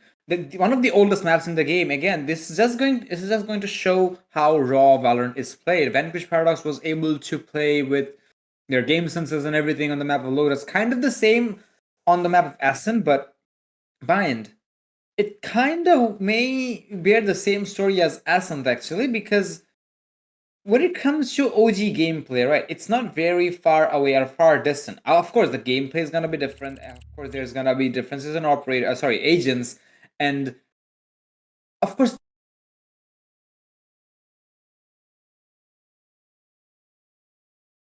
but also the fact that how long can you sustain this as a whole? We will be seeing some roles being swapped here. That is pretty much confirmed the side of Vanquished Paradox, because we do get to see Blade on an initiator for the first time. I think he played Chamber, and then he played Reyna, and now he's opting to go for Sky here. Zitsu is going to be changing the role completely, going for a Cypher, while Taz is going to be the one who's going to be picking up that controller on this regard. Looks like Snowflakes and Lil Zaza are still very much having a conversation which character to go in for, while on the other side of the spectrum, it kind of feels identical in my opinion. Suinsui looks like he's really confident with that Cypher pick, so no surprises there. So will apply for the side of Dragoon, because he has been playing the Clove pretty much consistently on every single map, while for the Initiator, they're also bringing up a Fade here and followed up by the Raze and the Jet here. So I do appreciate the Jet pick here in my opinion, because in a map like Bind, where you do get to see a lot of corners, you need those explosive utilities like the grenades, or let's say if you even brought a Killjoy or a KO, these do come in handy, along with the Brimstone, of course, because you can flush out players who are hunkering down onto this particular areas. I think the agent selections are done and dusted, I think. Yeah. As we will probably be getting into the game here. It's going to be interesting to see how things are going to turn around, but I'm really afraid of one fact, that Vanquished Paradox Gaming, they had a fair share of outing in the map of Lotus, but when it came down to the map of Ascent, I won't say that they haven't had a great time. They had a really beautiful defending side for themselves, but when it came down to the attacking half, they were thrashed really bad. They were thrashed left, right, and center by Team 70. Couldn't get a single entry on the 1 point, and even 5 consecutive rounds on a B side hit. Only 1 round being won. So that, I believe, caused a big downslope graph for themselves. But now coming into the map of Bind, I really hope that VPG, they have a fresh mindset, because 70, they do have the momentum for themselves. And if they keep up with that, VPG, they are definitely going to have a very tough outing in the map of Bind itself, I believe. That's what I want to believe as well. VPG. I just hope their experience over here doesn't turn into unpleasant whatsoever. While 7DS, I do believe they will carry on the momentum for the last game. And if they do so, VPG is gonna be left scratching their heads and left with nothing else to do. This is why I love Sky, you can send that dog within the TPM to scout out the entirety, half of the map, without even leaving a personal area. Reaper will find the first contact, but it's gonna be Blade who's gonna find it, but the refrag game does come in instantly. Razor able to punish his punish the Sky there for playing a bit more aggressively. Zizitsu playing with fire here, will be able to find one, but not too much actually. So defenders, they are losing bodies really quickly here on a post-line situation. They'll have to make this retake a bit more wieldy and worthy as well. Perfect. No one super low on HP, but nice 1v1 between Dragoon and Snowflakes 1v1, and the biggest problem is he is 1 HP. Snowflakes on his own attire, and he's also kind of paranoid at the moment. There's undoubtedly no questions about that. Dragoon, he can just chill, and if his teammate somehow has the confirmation that raise is low, he can just go for body shots, and he will be more than fine going in for these fights. It is a main plan with us one-way smoke as well, but there's not much he can do actually. Dragoon just has a better angle and better everything if you think about it. 1-0 as the players of 7DS starts things off in a pretty spectacular fashion, but it did also go down to a 1v1, so good attempt for the defensive side, but they'll have to make sure that these rushes from the side of the attackers can be dealt with brute force as well. One thing is for sure, I mean, that's been cleared in the very first round itself, that 70S, they are all set, they are all prepped up for this map of Bind mentally and skillfully. This bonus buy, once again, can be a big breakthrough. Flash cleared along itself, but yep. 70S, they're playing the time. Wonder Kid slams it on Zezitsu. There is no way that they could just counter it. One after another, Taz still trying to fight back, but eventually gets traded off. Snowflakes is going to be the last player, and his position is quite anticipated. He's going to wait, he's going to play the time, but just in a kind of idea whether he can just get at least one player down. Yeah. Done dusted. Well, he was trying to get some exit frags if he could have gotten his hands on them, that is, but that's not something which happened back there. I mean, if he could have timed that Prowler, it could have been a bit more precise. But the problem is he does have a classic in his hand with 3 angry people right around this corner. One of them even had a Phantom or I think it was a Vandal. So it wouldn't have been the easiest of the rounds over here, so I'll have to give him some slack. But 2-0, and this is where the players of VPG should be comfortable going in for their own takes. Blade tossing in the bird and making sure there are players or no players on the long side, but he's still not letting it go. Razor has dodged that bird there, and now the Prowler will be diving in, and now Zitsu's gonna be on the cover, making sure the Sky keeps himself alive, but the Sky needs to fall back as well, which I almost said he did, but never mind, it's gonna be the other way around. Shunsu able to find one for the refrag from the side of Lil Zaza, so 3-3 situation, a back and forth gunfight happening every single way, and now Dragoon trying to recover the spike here, which he will, and the confirmation is there is nobody to be seen on A side. Shunsui is super low on HP. I did believe that happened because of a fight he encountered a couple of seconds ago, but the defenders have a proper read. They have made their way inside the objective. They're trying to contest this, but there's no way they can stop the spike from going down. But never mind, they can actually get rid of the player after the plan goes down, so that is some form of good progress. Taz and Lil Zaza right on the corner. There is a player onto the short side and along with the side of toilet, or should I say shower. Cypher's low on HP, that's the biggest problem here. The Fade needs to make sure that he is dragging the most of the attention here. The tags are gonna be there. Shunsu playing with fire, making sure that he is gonna be the boogeyman here. And there you have Reaper doing an amazing job to keep the distraction on himself. Zizitsu finally getting rid of Shunsu here. Reaper trying to keep himself alive, but the problem is he is out of ammo. And now it's gonna be the players of the attack, the players of Vanquished Paradox, able to portray their own team composition, understanding that okay, the Fate is giving away audio cues, so there may or may not be someone who is playing on showers, and because of that team mentality, they were able to pull this round in particular, because otherwise Shunsui could have been the one who could have broken this round. Yeah, he could have been that one player who could have been that one party spoiler for the likes of VPG, but hey, things turned out brilliantly for the likes of VPG itself, but over the course of time, we have to see how things are going to unfold, because both the teams, they do have the proper buy for now, even though we can say that VPG, a couple of weapons, not in that very same comparison as of what 70S they have. Right now, it's going to be a complete B hit, while just 2 of the players remain from the side of VPG to get a withhold of this kind of positioning. But Team 70S, they just know how to get things under control with that one paint shell, shuts down Blade. This is why you use grenades on this map, ladies and gentlemen. Now Wraith is portraying why you and how you do it as well. It's all up to none other than Slowflex in the middle of nowhere, and guess what? There are definitely pirates in the middle of nowhere, in the seas of nothingness. Sun Sui will find them. Again, it kind of felt like a quick round as well because VPG, yeah, they are trying to hold them, keep the opposition at bay, but 7DS, now they're the ones who are running this down and making sure that they will earn the respect of their opposition. 7DS also forcing their opposition to an eco, or should I say a half buy in my opinion. I do see a Bucky and a Stinger along with a... No, never mind, I thought the Vandal was safe from the last round. It is not, so... It is a risky position to be in as a player of VPG, but you don't have much choices. Shunsui spots out Lil Zaza in the distance, and Lil Zaza, I don't think he's going to be giving away that fight anymore, understanding that that is going to be a death sentence for him and onto him. Attackers. God. Going for it was kind of patient from their side, but the patience didn't quite pay that well as they expected it to be. The plan's gonna be going down, and now the A side is gonna be completely locked down by the attackers. As the defenders, well, they don't have much answer because they are still on an eco.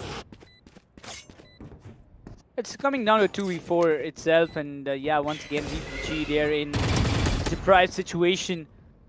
Not able to withstand the kind of holdings of the positioning, the angles that 70S they are holding for themselves, and it seems like 70S, this is not the team that we witnessed in the map of Lotus. It is completely different. It seems like it's an evolution of the team from that map of Lotus to the map of Ascent and now to Bind. I kind of like this 70S if you ask me. I do agree actually, because it feels like a Pokemon movie where you get to see the evolution of the Pokemon, and along with that you also see the character developments of the trainers as well. So I guess 7DS, they are actually on the both sides because they are able to like keep themselves alive, and also showing off that they are not gonna do the same mistakes their oppositions did. Well, DPG will have to make sure that they are retaliating this quickly, otherwise this is gonna have consequences. Seekers will be deployed with the side of Blade to seek the players out, and no confirmation. Shunsui, I think he could drop one of them straight. They will find one of those visits now with the ultimate being kind of deployed preemptively. Will not find that much of a value, but it's okay though. Still a 2v3 situation, very much doable. Taz able to spot out a player, do some damage as well, but it is a little bit more complicated because now she has to rendezvous with his teammate first and then go for something. Problem is, I think they're kind of... Never mind, they're not that far away. Lil Zaza. Okay, the boogeyman here. Okay, there you have it. Lil Zaza able to find the double frame himself with the flank, and now... For a second, I thought it was his teammate. Never mind, and now to 1v2 situation. Dragoon will be sent back into hell as where he was. See under. Lil Zaza. That one flank with the jet kind of solidified it. I would have loved it, you know, if he went for the knife. He could have though. If it was the last player, maybe he would have done that, but he didn't want to take that risk because otherwise switching from knife to the gun could have costed him a couple of seconds, which could have been vital. But yeah, that's the second round for VPG. They will be pretty happy with the comeback that they're trying to establish. Lil Zaza, somehow the other way, he has to be the main gun because Snowflake, somehow the other way, is not having a great round for himself. So yeah, 6 rounds passed, only 2 kills. We understand, not a great outing after what happened in the map of Ascent. The confidence has kind of deprived a little bit, but right now, the question is how things will turn around, because this time Lil Zaza is the first one to go down. That was kind of a common angle to play as well. Some people try to like play that off guard so that they can find an opening frag, but that is probably the first angle when you dive in from the short side. Okay, for a second I thought, did he become the gun or something because the perspective, but I knew it's a 2v3 situation. Actually make it a 1v4 situation for Blade. And chances are very high that if you wanted someone to be a 1vx situation, it is going to be Blade because he has been a menace to society before, and maybe he's gonna remain to do that. He is giving away confirmation of location on that particular area. Maybe he's looking for exit frags, or maybe force the defenders to push him to lose some guns, but instead he will die in the hands of Dragoon. We did get to see the Fate also going in for a backstab as well. And the players of 7DS, yeah, they have lost one round previously where they did have a stumble, but looks like they are the ones who can also pick themselves up from the grubble. So VPG, yeah, this is where they'll have to pick themselves up a lot more quickly because they are losing round on this eco as well. Not a great outing at all. The difference is just getting more and more between VPG and 70S, but 70S, what a great outing that they're having. Zaza giving away the sound chin, so he will be mentally prepared of what's coming towards his side. You gotta better check the right angle, but no, it's not. In the blink of an eye, 3 players go down and out. Numbers disadvantage. It was an eco round, so couldn't expect more.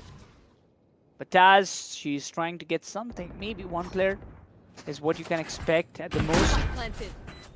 But he is done. It's gonna be the 6th round for 70S. And they're on a spree. There is no stopping them right now. They found my It's gonna be nearly impossible in my opinion. But now Shunsui knows exactly where the brimstone might be. She's just destroying all the utilities to make sure that the question marks stay up and running from the opposition side. But I don't believe Taz is gonna save that shorty. Take what's useful. She shouldn't actually. Anywho, find her eventually, and there you have it, 6-2. And I kind of want to say that this is actually a good time for VPG to call in for a pause because they have called a pause previously where they were losing the momentum, but it was really late game. But now it's not necessarily a late game by any means. You're still kind of on a fresh start, which is actually entering its midway. So if you can somehow pick up your momentum and talk things out with your teammates, maybe you're gonna have a better outcome from this, but as of now, it doesn't seem like the case whatsoever. 6-2 and 7DS.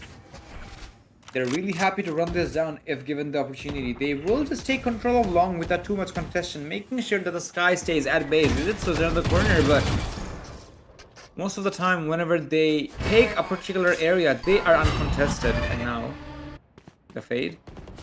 I reveal the locations, but no reveals whatsoever. Lil Zaza falling back onto B side, but I don't think this is gonna be a B take whatsoever. I think the attackers are just showing some presence and then they're just gonna take the TP. That's my bet. Oh, there are high possibilities, not gonna lie. One good paint shell can just ruin the entire setup of the positioning of Team BPG. Zizitsu just inside that container. The position might have been compromised right as now. It's gonna be an A-head, and now we can see the players flooding in. Raze finds a double. Dragoon also joins the party, gets Staz down and out, and eventually there is no coming back. Snowflake's trying to pull something off, but that's a really heavy task. That's almost an impossible one. 3-2. On a different side, and right now even Blade's position has been compromised. Team 70S, they're playing like VPG doesn't even come in the competition against them. So this is one way or the other, but Blade gets Shunsui down. They need to take at least one more player down to make it an equalization, and then probably there's going to be chance. But the problem is the Spike is already walking into a distance of point of no return, so I don't think they should be taking this fight whatsoever. Save the guns and let it till the tail another day. And I guess that's going to be the plan after all, as they have successfully saved those weapons, but it kind of feels like that the momentum is completely favoring the side of 7DS. They are the ones who are running it down, and somehow VPG does not have any answer. This is kind of awkward because they were the ones who were running things down on the previous games. Again, I use the word term games because they did it on both of the maps, and now 7DS are the ones who will just keep their thunder rolling and making sure that it doesn't stop anytime soon. Even if there are speed bumps. There have been 2, mind you, which are rounds won by the side of VPG. But I guess what VPG needs to establish now are not speed bumps but walls, but I guess they're just going to be flat and out straight up. 2v4 situation already within 10 seconds of the round. This is gonna be really complicated from their side. And now with Sky left all by herself on the B side, they can actually go for a take or they can just hunt her down. Doesn't matter. They will simply go for the kills because they are feeling that goddamn confident. 8-2 as the players of 7DS have proven my words right, that they are bearing the momentum from the previous map. And look at that Raze going all high. 14 kills for himself. Razor with 11. Beautiful execution. Yeah, the Reaper is lacking behind, but it's okay, right? He's kind of contributing for the team's win, and that's what matters the most with that. All the abilities that he has for himself. But right as now, this is going to be another interesting round. 2 more rounds to go for this half. The continuation of 70s. The rain is really, really supreme. But right now, moving on to the A side, it can be a dead trap because you do see that players are a little bit aggressive. Zaza wants to go all in, trying to surprise and bring that surprise element in the game. Brimstone falls back, but it was way too late for Razor to fall back. It's Snowflex getting one advantage down to a 3v5 situation. 70s not having a great outing in this particular round.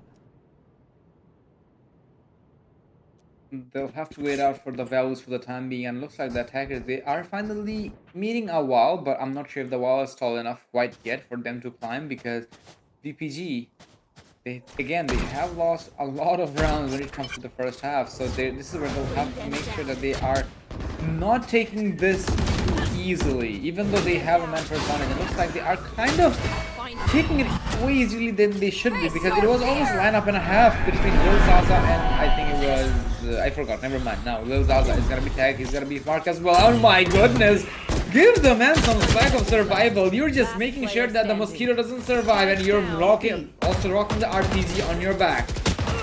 And now nice attempt though from the side of Lil Zaza, but unfortunately it's all up to it's actually on to Shunsui now, so that is kind of a good retaliation from the side of VPG.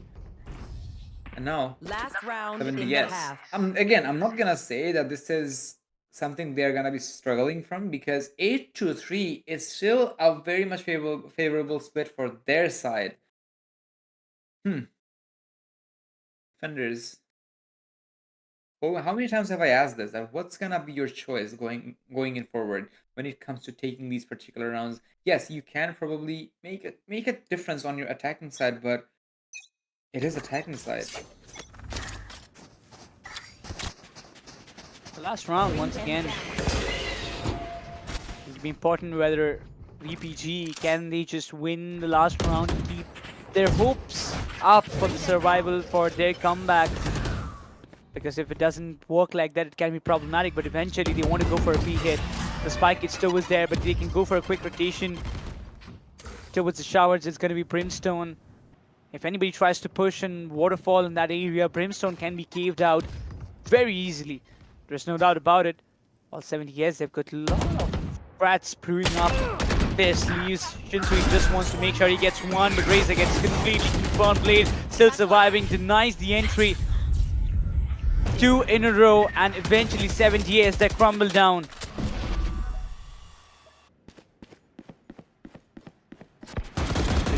Called in after, but now it's gonna be Taz who's waiting for the fate to come into his will from the mark. So that is unintended, and now Down A.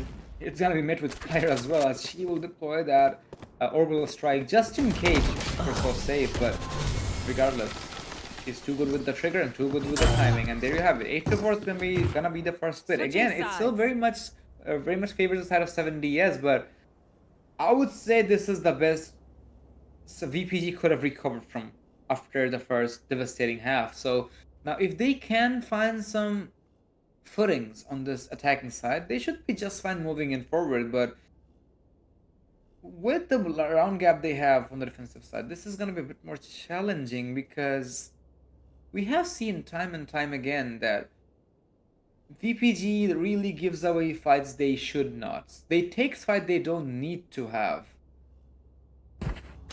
Defenders, they're just defending. So if you do the same thing, you really can't expect any better.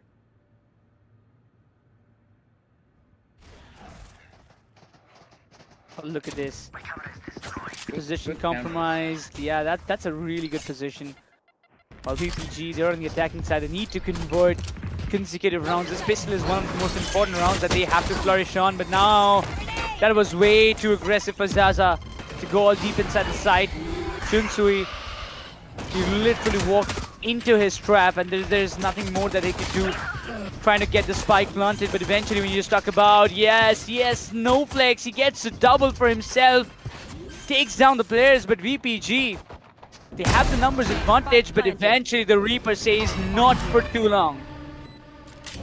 Enemy remaining. 2v2 situation and Razors on the flank. There you have it. These are boogeyman level plays, and you have to complement that in every way possible. Blade in a 1v1, very much winnable, but then again Reaper also has a better angle, doesn't have the HP though, that's the problem. He is going for the right click, the problem is he's running out of ammo! And Graves gotta be a bit more accurate when it comes to taking those gunfires, and there you have it. Finally, the players of VPG will show some form of light, but at the same time, you have to give it to Snowflakes and Blade in particular, because those particular double kills were the ones which solidified the rounds for them. There is no questions about it. Had Snowflakes didn't find those values or whatever, it could have ended very badly, or probably worse. 9 rounds on your opposition's favor while you have 4. Yeah, that's exactly a moment where you can't even probably afford to go for an eco. You have to go for forces and whatnot, but it's not a VPG. Looks like the Valorant gods are still favoring them, as they are opting to go for a B take. They are scouting out the U-Haul side, and maybe it's a, yeah, it is completely open for them. So, is this gonna be a rush, which I'm expecting? Oh, Ooh, Razor is that dropped down to hurt. 17. Yeah, that's just too low. It's gonna be tough. It is really gonna be tough for him to just kind of survive in that position. And eventually, we just talk about it. The positionings are quite right. The spike has been planted. A lot of shots being done by Reaper. But Zaza finds Razor down. He was barely surviving even eventually. I feel like that's gonna be the 6th round away for like the VPG, and yeah, that's gonna be in the blink of an eye. Good attacking rounds for the likes of VPG. The same kind of conversions that 70S were doing previously. So, have to give credits that how they have evolved. But yep, VPG, they have to keep continuing doing this in the next couple of rounds as well if they want to keep that winning conditions alive for their side. But 70S, if they don't want to give away the lead, it's better they prep up something better because now they have the buys. 7DS are notorious, again, for the tradition or trends of the series so far. They do not lose this round whatsoever. So if VPG remembers that, this is gonna be an advantage for them, because then they should be just fine going for the fight. But I guess not. They are just giving 1v1s to Razor, and he's gonna be more than happy to take it. 3v5 situation with not the best of guns you could have asked for, while your oppositions are sitting on Vandal, except for the Raze sitting inside of U-Haul with a Judge. These are locations you'll have to be extremely cautious about. You have to plan this through, otherwise this is gonna have a lot of complications. No sound cue given away by the attackers though, as they are slowly but surely walking into the B set from Hookah, but the problem is it is Cypher's objective. They can definitely smoke it off, maybe go for the range as well, but the Cypher, if he pops his ugly head out, it's gonna be a problem and a half. The plan probably will be going down inside of the hut. Yes, it is the case, so he knows exactly what's happening, but now that he knows that there is no audio cue nearby, it's not for the recall, and at the same time, he's using a Vandal, so he can't quite go for the sprays. So getting rid of Kunsu, that is a good one. Dragon able to find a double. It's all up to none other than the Raze. It does have complications. Snowflakes, nice attempt though, buddy, but again, these are just positions where you don't have too much of an answer. Because you have a Judge in your hand, and of course your opposition has way better guns you could have asked for. So it's understandable that they will have the lead here. 6-9, my favorite number and my favorite split as well. Of course, you guys can tell why. Men will be men as VPG. Well, I hope they can find some footing this time around. Yeah. Okay, so we can just say that we are having a long day and some kind of joke sometimes just chill out the mood. It's Yeah. important, man. But yeah, coming back to the game, this is going to be an important round. 70S, can they get their double digits up, or is it going to be VPG going up for some revenge party? Because for now, it seems like 70S, they are in that momentum after winning the previous round itself, but Scout destroyed. Blade's Trailblazer tonight. Flashes are on the way, but Razor couldn't connect much shots. No damage dealt as such. But this time, Raze makes it quite enough to stop the push of VPG. But instant trades coming up. The Reaper is surviving. Blade has been Reaper is beefing. denied. The Reaper, he did what his team desired, and now it's all up to that one Cypher Zizitsu, my bad. But I don't think he can do anything much longer against so many players just in front of him. Trick shots. Oh, Or maybe he can if he's given the 1v1s, but the problem is he's low on HP now. One more kill and then it's gonna be the easiest round of his life because he will have the neural pep after that. He does have the spike as well, so that is exactly where he's gonna be shining the brightest. And now if he can find just one goddamn isolation, he'll be fine. But I think he's opting to save instead as 30 he fell seconds back left. all the way to attacker spawn. Not a bad decision if you ask me, because he is low on HP. Not quite sure how the economies looks like for the attackers. So if it's in shambles, yeah, that one Vandal can be a make it or break it for them. So wise decision if you ask me. While the Cypher and the Jet is going to be rendezvousing together to make 10 sure seconds there left. is no plans or whatever. But imagine a world where he went B. Just imagine. It could have ended very differently and very... I don't know, he would have even probably won the round, but for now, he's not gonna gamble that. 6-10, as 7 days indeed cracks the double digit. it's hard for VPG to accept a match like this, having a 4-round difference against their opponent while they were leading in the first match. They thrashed badly. They thrashed 70s badly in their own picked map. Then again in the map of Ascent, it was a close one. Both the teams were on the double digits, but this time it seems like Bind is just not the map where VPG would like to play. But right as now, it's going to be a waterfall push onto the side of B while there are just two only players holding onto the side of Team 70. Yes, Cypher and Clove has got a big responsibility on their shoulder. A huge one at that, if you have to say that. And now they have map control, but the problem is there is a Cypher right on the corner instead of elbow. If he's not flushed out, that's gonna be the biggest problem. No, the room missed it. Planted. The Cypher.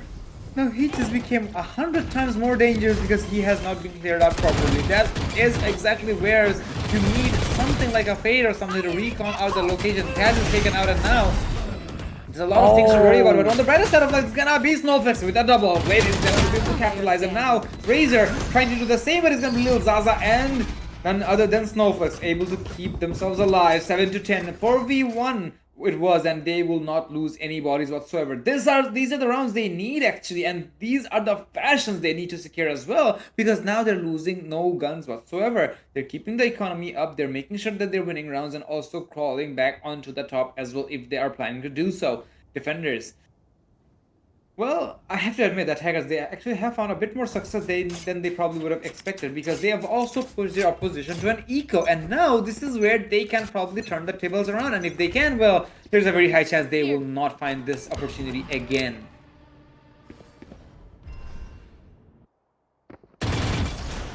Oh, shots being fired. Zaza again forces the player out. Clove won't be way too far, just tucking in the corner. Will be giving some surprises with the shotgun he makes happen. He just gets it done. It's traded up? No, not yet, but oh, the Reaper, he makes a fine, crispy headshot connection and the ultimate to blow things up. At this moment, Taz, she's planting, but not for too long. It's gonna be a good plant for them, and VPG still stays in the competition. 70s gets completely thrashed out of their positions that they were holding for a tad bit longer. They were indeed, but at the same time, look at the attackers, the amount of utilities they had to use on an eco. Not to mention, they have lost 3 bodies as well. These are rounds, yeah, you have won the round, but these are rounds which will definitely and undoubtedly hit your economy hard. Yeah, you can probably have the rounds and everything as well, but imagine one round where you lose that particular area and now you don't have the buys to go for, and you're just stuck in the middle of nowhere. Scout destroyed. Where do you go with that? Ray is able to get rid of, My how ult. should I say, is Wonder Shot, Wonder Kid. Able to get rid of one, and Ray is able to capitalize on 2 Blade as well. These are where the players on PPG are really not able to find the best of it. Spike As down, will be going B. down as well, and now it's a 2v4, 2v5 situation. Ults are in hand, but that's not the important factor here whatsoever. Also, fact that Cypher knows exactly where Lil Zaza is. Nice shots coming in from his side. Okay, Zizitsu, I see you there, buddy. Nice shots coming in, and now it's a 1v3 for the Cypher. Sadly, it's not going to be that effective either. And I have to admit that Clove is also playing this catch patiently because she is not using that ultimate whatsoever. Making sure that that ultimate of revival will be used when it's a rainy day. But then again, it's 8-11. And I hate to say it, but this is where the players of VPG will face their backs face against the wall. It's do or die for them. They have to do something. There. 2 ultimates ready on Cypher, on 1 on Jet for VPG, but 5 of them are active for 7DS. This is going to be a really important round that can bring them to the series point, but once again, Snowflakes on the front end, the smokes are down, it's going to be a B execution. All the players intact in the spot, but Zaza just opened things up. The Reaper has been taken down, the Fade has been compromised. Cypher still intact, but not for too long. Down to a 3v5. Ults still activated, but not a single player has been taken down. Looks like they're gonna be able to keep this rolling after all. Ragoon's on the flank, and Zizitsu is also pretty much concerned about this. And he will also make sure that the flank is gonna be taken now. Raze needs to save this operator now, but I guess instead he wants to take this fight head on. 9-11, and now again VPG, they are popping off amazing rounds here and there, but the problem is it's not consistent. They take one round, okay, then they take the second one as well. But what's next? There's nothing. There is a void they need to fill up. I understand that they are making a 1-to-1 split, but this is just not how you play Valorant.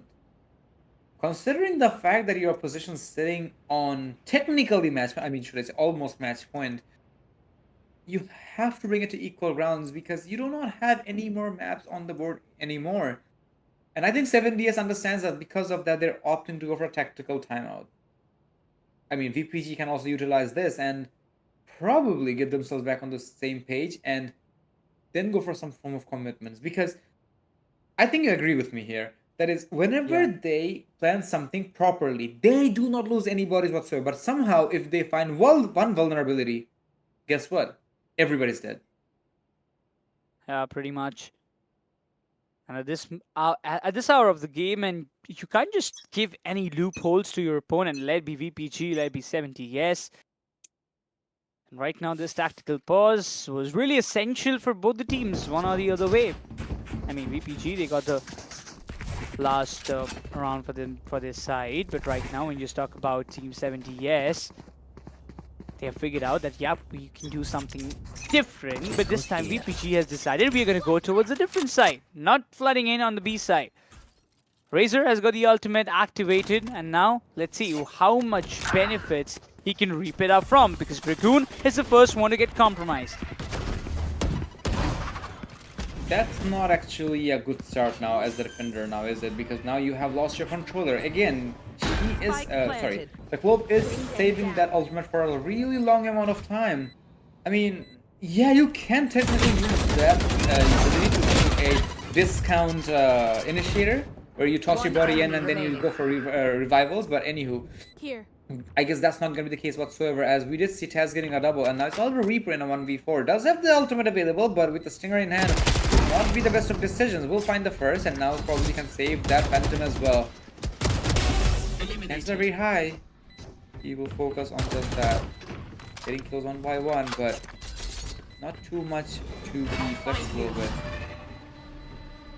Will be recon stopped in. Reaper knows exactly where Snowflakes is. Maybe even be able to find the frags, but never mind. At least that's what I wanted to say. In the end, it's gonna be Snowflakes who will go down with the spike, but it doesn't matter actually. He was able to build up one more ult point for himself, and at the same time, didn't give any unnecessary economical boost to his opposition. It is still in favor of the side of 7DS though, mind you. This round dictates everything in this series. 21 rounds played in the map of Pine, and now we are still in a dicey spot to decide which team is going to win. I mean, 70S, they had a really good control, but the kind of comeback that VPG has pulled off in the last couple of rounds, it's been amazing. The attacking half has been amazing. Their mistakes were committed, but still, indeed, they're able to secure all those rounds in their favor. Again, a B execution this time. The paint shell did not did any amount of damage as such. But yep, Boombot should be just good enough to reveal the positionings. The players are all confident, trying to push as much as possible. The ultimate being committed will be forcing them out of that position, but this one has to make a connection, finds one down. There is still one. Paint Shell finds a double. Taz and Zaza both are down, and even Snowflakes will be going down as well. Razor finds a double, and there is nothing left for VPG in this round as 7DS. They will be marching towards the series point of this best of 3 series. Now that was a work of art. Oh god, 70 as they Match were able to point. keep themselves calm and collected, but I wanna know if VPG did not see that the Raze had an ultimate. Pushing elbow or any particular close quarters while a Raze or a Brimstone has ults is death sentence. Not to mention that Nightfall from the side of the Fade also doubled up, because when you are hit by the Nightfall, you become 1 HP instantly. And of course you can't hear anything because that's the ultimate, but VPG, not gonna say there was a mistake, but 7DS's strategy was just way too better. And I'll have to give credit where it's due, of course, and now a match point, nap point, and probably grand final point as well. Yeah, exactly. Where they'll have to put everything on the line from the side of VPG. They are diving in, they are making sure the objective is clear before they can go for plans. The Cypher always plays on the elbow side, but this time he is a little bit more behind and playing deep to make sure he gets the backup on his teammate. And there you have it. Too much overzealous of a play, and Shunsu is gonna be able to punish his little Zaza, but the refrag does come in hopefully. So 4v4 retake situation. Every single time we have seen someone going for a flank, and this time it's gonna be Raze, and this is gonna be Zizitsu able to punish him. And now with the neural touch as well, Blade will have all confirmation of where the players might be. The Wobbangs might even be coming in. It's gonna be Snowflake, who knows exactly where the Wobbangs is. Will miss the shot regardless. How the hell? Dragon able to get a double. That's a 2v2 situation. Very much doable for the defenders now as they are taking fights one by one. Dragon out of ammo, but now finally utilizes the ultimate to its finest. Zizitsu is gonna be going down as well. It's all up to none other than the Sky. Able to find the first, looking for the reload's gonna be there! And there you have it. Blade will find the 1v3. Or should I say 1v2 actually. Good go.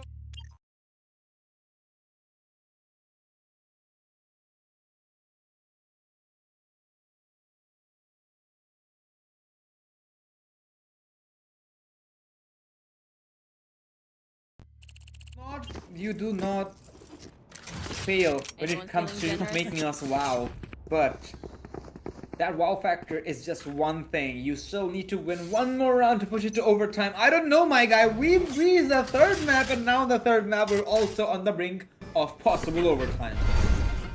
Oh, exactly. One more round away, and they're flooding into the A side. You can see the ultimates being packed up, pushes Razor way deep in the showers.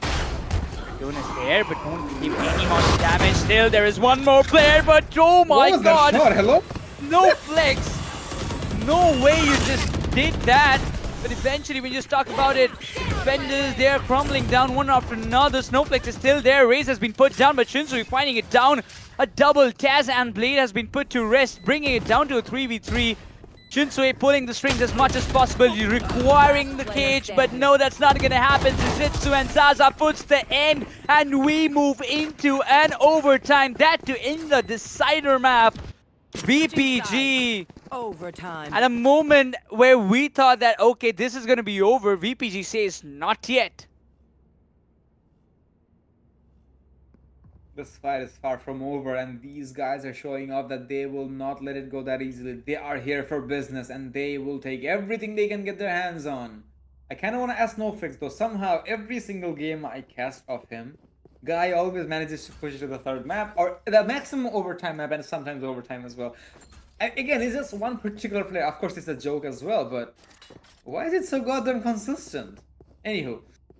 VPG, they will be sitting on defense now, but mind you, they have struggled on defense, so this is where this kind of raises my eyebrow. But then again, this is not something we'll have to focus on a lot, because on overtime roles do swap every single round, so these are just small factors as the players are slowly but surely diving in. So he sees the camera of the Cypher. Hey, Junsi, I love what I see here, buddy, because the Cypher is jumping like a Easter bunny in the distance. And there you have it. I was expecting that to happen. Punishment is gonna be there for being so goddamn unaware, and Blade's gonna be going down as well, even though the rotation has already been called in. The attackers, they are playing with the heads of the opposition now, as they have almost full control of the objective. Kaz will be tagged by the Seas, but he survives this. Not necessarily. Spike planted. I can't use Oh, that. the HP is way too low, but a jet, but that doesn't One make enemy it count. remaining. Yep. Where is Snowflake's trying to do everyone something. hiding? Chunsu gets his trade of him. No questions asked with Zaza. It's still got the op, and he's trying to pull the strings while Razor puts an end. Another round being bagged up for 7DS on the Switching attacking sides. half. Match point. This is the match point. This is the series point for 7DS. They win this, they walk away. 7DS are looking confident, and when I see the scoreboard, actually, this just goes to show how well their understanding and like coordinative their playstyle is. Because again, I wouldn't say that the kills determine anything whatsoever, but when it comes to 7DS's team composition, they are just an absolute unit. They play as a team as they should. PG, yeah, they're on the same page as well, but sometimes they're having moments where they kind of feel disconnected. Razor able to get rid of Blue Zaza here. The refract potential is not too easy for the time being. The Lotus will be tossed in to make sure there are not going to be anybody playing onto the elbow side. And now the plan's going to be going in as well. Probably it has been cancelled, but I think it's because of the healing coming into play. Razor will do a pretty significant damage to, I believe, that Cypher. Playing to the smoke and Felix able to get rid of this jet as well. 4v4 situation. The attackers are really bleeding here as they are really low on HP, and now looks like it's gonna be a massacre and a half. It's gonna be a 2v3 situation, and there you have it. It's all up to none other than Blade, and sadly he will not survive for that long, ladies and gentlemen. 7DS. They may not have taken the first map, but boy, oh boy, they will take the second two maps and they will take them back to back, even though if they are pushed into overtime. Good attempt from the side of VPG though, but 7DS, they were a bit more consistent and how do I put it? They were Yeah, I better. forgot the word. Not even they were better, of course, but at the same time, like they were a lot more dedicated to their cause. I feel like it. Yep. And kind of summarizing the entire scoreboard, you do see that Blade, he did a hefty amount of job being on that sky. Some other way, I mean, Zaza also tried to step up alongside Snowflakes. He woke up a little late in this map of Bind particularly, but I feel like he was doing his job exceptionally well in the later rounds of the game, but the game was almost way too past. So yeah, they just had to get the momentum right, but that wasn't the case because 7DS, they were just the better team in this entire series. We gotta admit it. In the last two games or the maps that we have already witnessed, out of which Wonder Kid had a wonderful role for his team's victory. And yeah, that's how you see 14-12. That's the scoreline that you're gonna see for this very final decider map of the BO3 series, and by which we can say that we're gonna witness tomorrow the grand finals between Covenant Esports versus Team 7DS. Hearthborn Studios presents Detonation Series Chapter 1. We've got the grand finalists set for tomorrow, and the matches will be played live from 7 p.m. onwards. So you better keep the channel subscribed, tap on the bell notification, and get the reminders up because you don't want to miss the action that will be coming up next tomorrow. Well, there is no question that they deserve it, but at the same time, I actually wanted to mention something from Wonder Kid. I kind of want to appreciate him having 11 first bloods. That guy is an absolute unit of a duelist, doing his job and of course making sure that his team stays on top when it comes to the gameplay. So there is no questions as the side of 7DS really push their limits and deserve to be on this bracket. And of course, Covenant Esports, knowing them from like forever, I think, there's no surprise to see them on this bracket either. So I'm really looking forward to the grand finals. And I'm not going to be taking any sides here, but I have to admit that 7DS will indeed put up an amazing fight against Team Covenant Esports. And with that in equation, we will be expecting your presence tomorrow, ladies and gentlemen. Do subscribe to the YouTube channel and, of course, turn on notifications so that you do not miss any of our actions. With that, we will be setting off, I think. So I think I'm just a guest here. So thank you, Necros, and everybody else for having me here. So I'll actually give it to you to wrap it up. Yeah, I mean, this was a hell of a day. If you just kind of see the first BO3 series went with a 2-0 Covenant Esports, they had some really great action. And the second BO3 was a nail-biting competition of all the maps that we witnessed, from Lotus to Ascent, then to Mind. It was a roller coaster blockbuster game and a blockbuster day. But tomorrow, it's going to be a super Sunday with the grand finals all set, as already Creston mentioned. So we will be seeing you guys tomorrow, 7 p.m. sharp. Don't miss it out. Do not miss out on getting your snacks ready. We'll be seeing you tomorrow. Till then, bye bye. Take care. See ya. Good night. Montage.